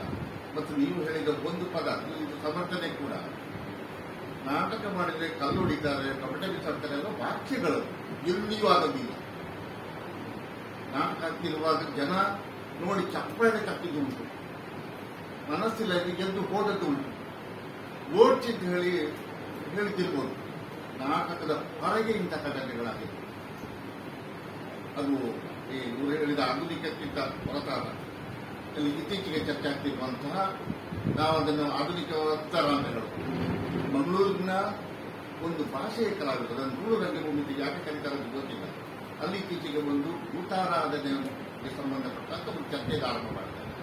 700 ಜನ ಕಲಾವಿದರು ಒಟ್ಟು ಸೇರಿ ನಮ್ಮ ಅನ್ನಕ್ಕೆ ತೊಂದರೆ ಆಗ್ತದೆ ಅಂತ ಅದರ ಬೀಸಿವರೆಗೆ ಮೆರವಣಿಗೆ ಹೋಗೋದಕ್ಕೆ ಅಷ್ಟು ಪರ್ಮಿಷನ್ ಸಿಗಲಿಲ್ಲ. ಅವರು ಮನವಿ ಕೊಡ್ತಾರೆ. ಮತ್ತು ಅದನ್ನು ವಿರೋಧಿಸಿದವರು ವೇಷ ಕಟ್ಟುವ ನಾವು ಕಲಾವಿದರಲ್ಲ, ಅವರು ಕಲಾವಿದರಲ್ಲದವರು ಅದನ್ನ ಕಲೆಗೆ ಅನ್ಯಾಯ ಮಾಡ್ತಾರೆ ಅಂತ ಹೇಳುವಂತ ವಿಚಿತ್ರವಾದನ್ನು ಅವರು ಮಂಡಿತಾರೆ. ಅವ್ರ ಮಧ್ಯದಲ್ಲಿ ಹೊಂದಾಣಿಕೆ ಬಾರದಿರುವ ಹಾಗೆ ಇದರ ಹಿಂದೆ ಕೆಲಸ ಮಾಡ್ತಿರುವಂತ ಬೇರೆ ಬೇರೆ ಮಾಫಿಯಾ ಒಂದು ತಂಡಕ್ಕೆ 70,000 ಕೊಟ್ಟು ನಾಟಕ ಹಚ್ಚಲೇಬೇಕಾದ ನಮ್ಮ ಲೋಕಲ್ ತಂಡಗಳಿದ್ದಾವಲ್ಲ, ಈ ಗದ್ದೆಯಲ್ಲಿ ಅಲ್ಲಿ ನಾಟಕ ಮಾಡ್ತಿದ್ರು ಆ ನಟಕಗಳನ್ನೆಲ್ಲ ನಾಟಕ ಮಾಡದ ಹಾಗೆ ಮಾಡಿದ ಪ್ರೊಫೆಷನಲ್ಸ್ ಹೇಳಿಕೊಂಡು ಮಾತ್ರ ಮಾಡಿಸಿ ಅವರಿಗೆ ದಿನಕ್ಕೆ 500-600 ರೂಪಾಯಿ ಮಾತ್ರ ಸ್ಯಾಲರಿ ಕೊಡುವ ಒಂದು ಇಡೀ ವ್ಯವಸ್ಥೆ, ಅದನ್ನು ಉಳಿಸಿಕೊಳ್ಳೋದಕ್ಕೆ ಬೇಕಾಗಿ ಭೂತ ದೈವ ಈ ದೈವಾರಾಧನೆಯನ್ನ ಲಿಂಕ್ ಮಾಡಿಕೊಂಡು ಜನರನ್ನು ದಾರಿ ತಪ್ಪಿದ್ದಾರೆ. ಇದು ಒಂದು ಬಗೆಯ ರಾಜಕೀಯವೇ. ಇಲ್ಲಿ ಬಲ ಎಡಲ್ಲ ಇಲ್ಲವೇ ಇಲ್ಲ, ಇಲ್ಲಿ ಬೇರೆಯಾದಂತಹ ಒಂದು ಬಲ ಇದೆ. ಅದು ಎಂಥದ್ದು ಅಂತ ಚರ್ಚೆ ಮಾಡಬೇಕಾದ ಸಂಗತಿ. ಗಂಟೆ 6 ಕಳೆದಿದೆ. ಚರ್ಚೆಯನ್ನ ಮುಂದುವರಿಸಬೇಕು, ಅದು ಬಹಳ ಬೇಗ ಮುಗಿಸಬೇಕು.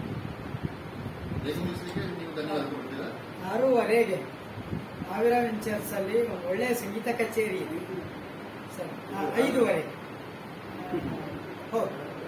ಹಾಗಾಗಿ ಹಾಗಾಗಿ ನಾವು ಕೂಡ ಅಲ್ಲಿ ಸೇರಿಕೊಳ್ಳುವುದಿಲ್ಲ. ಒಂದು ಭಾಗವಾಗಿ ತೀವ್ರ ಮಾತನಾಡಲೇಬೇಕಾದ ವಿಚಾರಗಳಿದ್ರೆ ಮಾತನಾಡ್ಬೋದು, ಇದ್ರೆ ಕನ್ಕ್ಲೂಡ್ ಮಾಡೋಕ್ಕೆ ಸರ್ ಅವರು ಅವರ ಅಭಿಪ್ರಾಯವನ್ನು ಹೇಳಿದ್ದಾರೆ. ನನ್ನದೇನು ತಕರಾರಿಲ್ಲ. ನಾನು ನನ್ನ ಇಡೀ ಭಾಷಣದಲ್ಲಿ ಹೇಳಿರುವಂತದ್ದು ನನ್ನ ಅಭಿಪ್ರಾಯಗಳು ಮತ್ತು ಇದು ಕೇವಲ ಆಧುನಿಕ ಪ್ರಯೋಗಶೀಲ ರಂಗಭೂಮಿಗೆ ಮಾತ್ರ ಸಂಬಂಧಪಟ್ಟಿರುವುದು ಎಂಬುದನ್ನು ನಾನು ಆರಂಭದಲ್ಲಿ ಬಹಳ ಸ್ಪಷ್ಟ ಮಾಡಿದ್ದೇನೆ.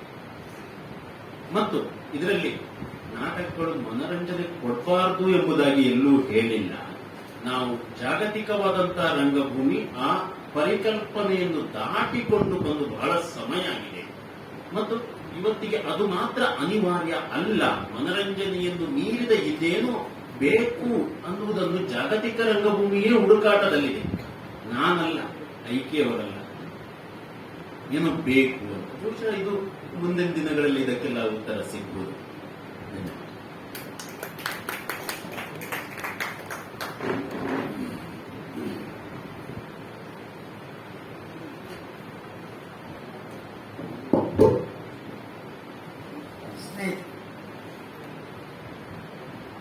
ವಿಶ್ವ ರಂಗಭೂಮಿಯ ಆಲೋಚನೆಗಳಲ್ಲಿ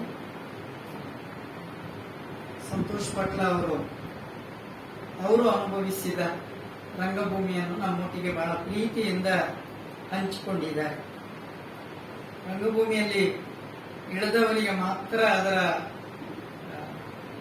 ಯಾವಾಗಲೂ ಹೇಳ್ತೀವಿ, ಶೂ ಎಲ್ಲಿ ಕಚ್ಚುತ್ತದೆ ಅಂತ ಶೂ ಹಾಕಿದವನಿಗೆ ಗೊತ್ತಿರ್ತದೆ ಅಂತ ಯಾವಾಗಲೂ ಕೂಡ ನಮ್ಗೆ ಬಹಳ ಚಂದದ ಭಾಷೆ ಇಡಕ್ಕೆ ಮಾತಾಡ್ಬಿಟ್ಟು ನಮ್ಗೆ ಯಾವತ್ತೂ ಹೇಳುತ್ತಾ ಇದ್ವಿ. LOCS ಕಾಲೇಜಿನಲ್ಲಿ, ವಿವೇಕಾನಂದ ಕಾಲೇಜಿನ ಒಂದು ಟೀಮ್ ಅನ್ನು ಕರ್ಕೊಂಡು ನಾನು ಸ್ಪರ್ಧೆಗೆ ಹೋಗಿ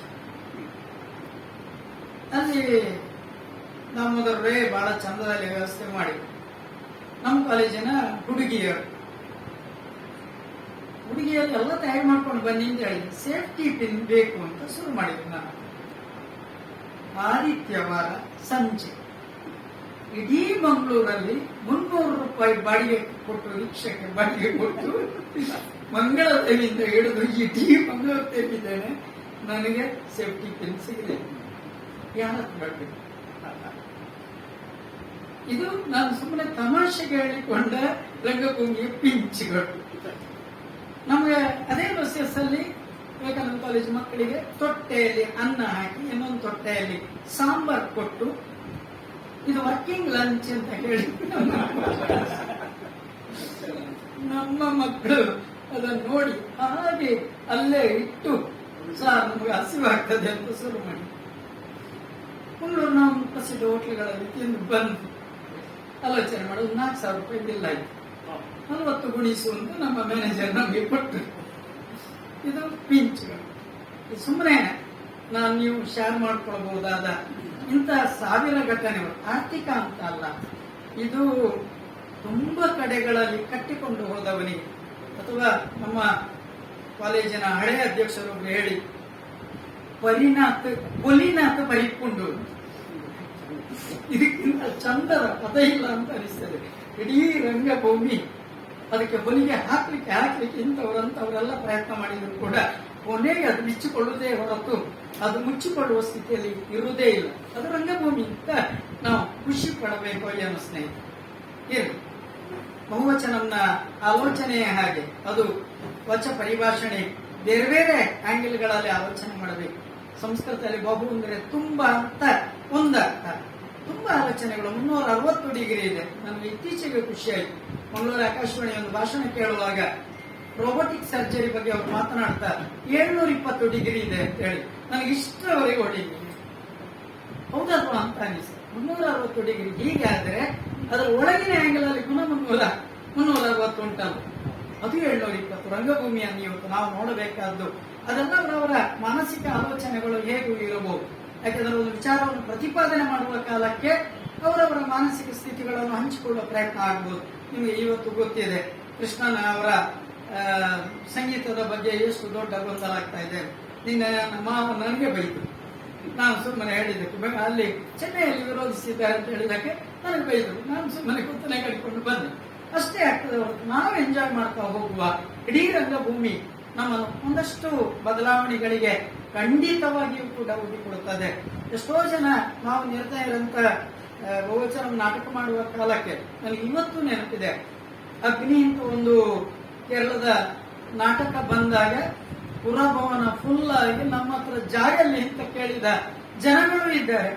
ನಾವೇ ಒಂದು 60 ಜನ ನಾಟಕ ನೋಡಿದ ಉದಾಹರಣೆಗಳು ಕೂಡ ಇವೆ. ಅಥವಾ ರಮಣ ಅಂತ ಟೀಮ್ ಹಿಡ್ಕೊಂಡು ಬಂದಾಗ ನಾನು ಮತ್ತು ಐಕ್ಯ ಮಾತ್ರ ಕೂತು ನಾಟಕ ನೋಡಿದ್ದು ಇದೆ. ನಾಟಕದ ಕೊನೆಯಲ್ಲಿ ಚಿದಾನಂದ ಕಾಮತ್ ನಾಟಕ ಮಾಡಿದಾಗ ಕೊನೆಗೆ ಗಲಾಟೆ ಆಗಿ, ಗಲಾಟೆ ಅಂದ್ರೆ ಪೇಮೆಂಟಿನ ಗಲಾಟೆ. ಚಿದಾನಂದ ಕಾಮತ್ ಚಂದ ಹೇಳಿದ್ರು, ಈಗ ಕೊನೆಯ ದೃಶ್ಯದಿಂದ ನಾಟಕ ಕೊನೆಗೊಳ್ಳುತ್ತದೆ. ಕೊನೆಯ ದೃಶ್ಯ ಆಗಲೇ ಇಲ್ಲ, ಯಾಕಂದ್ರೆ ಅಲ್ಲಿ ಮ್ಯಾನೇಜರ್ ಹತ್ರ ಜಗಳ ಮಾಡ್ತಾ ಇದ್ದಾರೆ, ಎನ್ನ ಕಾಸ್ಕೋರು ಇಜ್ಜಡೆ ಲಾಸ್ಸೀನ್ ಇಜ್ಜಿ, ಲಾಸ್ಸೀನ್ ಆಗಲೇ ಇಲ್ಲ. ಇದೆಲ್ಲ ನಂಗೆ ಭೂಮಿಯ ಒಂದು ವಿಚಿತ್ರ ಘಟನೆಗಳು. ಅದನ್ನೆಲ್ಲ ಖುಷಿ ಪಡುತ್ತಾ ಯಾವುದೇ ಸಿದ್ಧಾಂತಕ್ಕೆ ನಾವು ಒಪ್ಪಿಕೊಳ್ಳದೆ, ನಾವು ಪಾತ್ರಗಳ ಒಳಾಲೋಚನೆಗಳು ಏನಿವೆ ಅದನ್ನು ಅರ್ಥ ಮಾಡಿಕೊಳ್ಳುವ ಪ್ರಯತ್ನ ಮಾಡ್ತಾ ಹೋದ್ರೆ ರಂಗಭೂಮಿ ಗೆಲ್ತದೆ, ನಾವು ಗೆಲ್ತೇವೆ ಮತ್ತು ಅದು ಚಿರಾಯುವಾಗ್ತದೆ. ನಾಟ್ಯಂ ಭಿನ್ನ ರುಚೇ ಜನಸ್ಯ ಬಹುಧಾಪ್ಯೇಕಂ ಸಮಾರಾಧನಂ ಆಗ್ತದೆ ಅಂತ ಹೇಳ್ತಾ ನಾವೆಲ್ಲ ಪ್ರೀತಿಯಿಂದ ಸಂತೋಷ್ ಪಟ್ಲ ಅವರ ಮಾತುಗಳನ್ನು ಕೇಳಿದ್ದೇವೆ. ಅವರಿಗೆ ಅತ್ಯಂತ ಪ್ರೀತಿಯ ಕೃತಜ್ಞತೆಗಳನ್ನು ಅರ್ಪಿಸ್ತಾ ಇದ್ದೇವೆ. ಅದರ ಒಟ್ಟಿಗೆ ಇವತ್ತು ಪುತ್ತೂರಿನ ಎಲ್ಲ ಚಟುವಟಿಕೆಗಳ ಮಧ್ಯದಲ್ಲಿ ಬೇರೆ ಬೇರೆ ಊರಿನಿಂದ ಬೇರೆ ಬೇರೆ ಜನಗಳು ಬಂದಿದ್ದೀರಿ. ನಿಮ್ಮನ್ನೆಲ್ಲ ಮತ್ತೊಮ್ಮೆ ಅತ್ಯಂತ ಪ್ರೀತಿಯಿಂದ ಸ್ವಾಗತಿಸ್ತಾ ಏಪ್ರಿಲ್ 21ನೇ ತಾರೀಕು ನನಗೆ ಈಗ ನಿಶ್ಚಿತ ಮೆಸೇಜ್ ಕಳಿಸಿದ್ರು, ಆರ್ಟಿಸ್ಟ್ಗಳ ಹೆಸರನ್ನು ಕೂಡ ಕಳಿಸಿದ್ರು. ಹಾಗಾಗಿ ಹೇಳುವ ಪ್ರಯತ್ನ ಮಾಡ್ತೇನೆ. ವೀಣೆಯಲ್ಲಿ ವೀಣಾ ಮತ್ತು ಮೃದಂಗ ಡ್ಯೂಯೆಟ್ ಅಲ್ಲಿ ವಿದ್ವಾನ್ ಅಥವಾ ವಿದುಷಿ ವೈಜಿ ಶ್ರೀಲತಾ ದೀಕ್ಷಿತ್ ಮತ್ತು ವಿದ್ವಾನ್ ಪುತ್ತೂರು ದೀಕ್ಷಿತ್. ಘಟಮಲ್ಲಿ ವಿದ್ವಾನ್ ಫಣೀಂದ್ರ ಬೆಂಗಳೂರು ಬರ್ತಾರೆ. ಮೋರ್ಚಿಂಗ್ ಅಲ್ಲಿ ವಿದ್ವಾನ್ ಪಯ್ಯನೂರು ಗೋವಿಂದ ಪ್ರಸಾದ್ ಅವರು ಸೇರಿಕೊಳ್ಳುತ್ತಾರೆ. ಅವರ ಕಚೇರಿಗಳೆಲ್ಲ ಇಲ್ಲಿ ಸುತ್ತಮುತ್ತ ಆಗ್ತಾ ಇರ್ತದೆ. ಕಾಂಜಂಗಾಡಲ್ಲಿ ಬೆಳಗ್ಗೆ ಕಚೇರಿ ಇದೆ, ಸಂಜೆ 4:15 ಅವರು ಇಲ್ಲಿ ಕಚೇರಿ ನಡೆಸಿಕೊಡ್ತಾರೆ. ನಾರಾಯಣ್ ಶೇವಿರೆ ಅವರು ರಾಮಾಯಣದ ಬಗ್ಗೆ ಮಾತನಾಡ್ತಾರೆ. ಹಾಗಾಗಿ ನಾವೆಲ್ಲ ಏಪ್ರಿಲ್ 21ನೇ ತಾರೀಕು 4 ಗಂಟೆಗೆ ಆದಿತ್ಯವಾರ ಸ್ವಲ್ಪ ಬೇಗ ಸೇರಿದ್ರೆ ಆ ದಿನ ರಾಮಾಯಣ ನವಮಿಯ ಪ್ರಸಾದ ಇತ್ಯಾದಿಗಳೆಲ್ಲ ಆಗುವಾಗ ಸ್ವಲ್ಪ ಸಮಯ ಜಾಸ್ತಿ ಬೇಕಾಗ್ತದೆ. ಎಲ್ಲರೂ 4 ಗಂಟೆಗೆ ಸೇರುವ ಪ್ರಯತ್ನ ಮಾಡುವ. ಮೇ 12ನೇ ತಾರೀಕಿಗೆ ಗುರುರಾಜ್ ಮಾರಪಳ್ಳಿ ಅವರ ಯಕ್ಷಗಾನ ತಾಳಮದ್ದಲೆ ಇದೆ. ಅದು ಕೂಡ ಈಗಲೇ ಆಲೋಚನೆ ಮಾಡುವ ಅಂತ ಹೇಳ್ತಾ ಬಂದಿರುವ ಎಲ್ಲ ಜನರಿಗೆ ಮತ್ತೊಮ್ಮೆ ಪ್ರೀತಿಯ ಕೃತಜ್ಞತೆಗಳನ್ನು ಅರ್ಪಿಸ್ತಾ ಇದ್ದೇವೆ. ನಮಸ್ಕಾರ.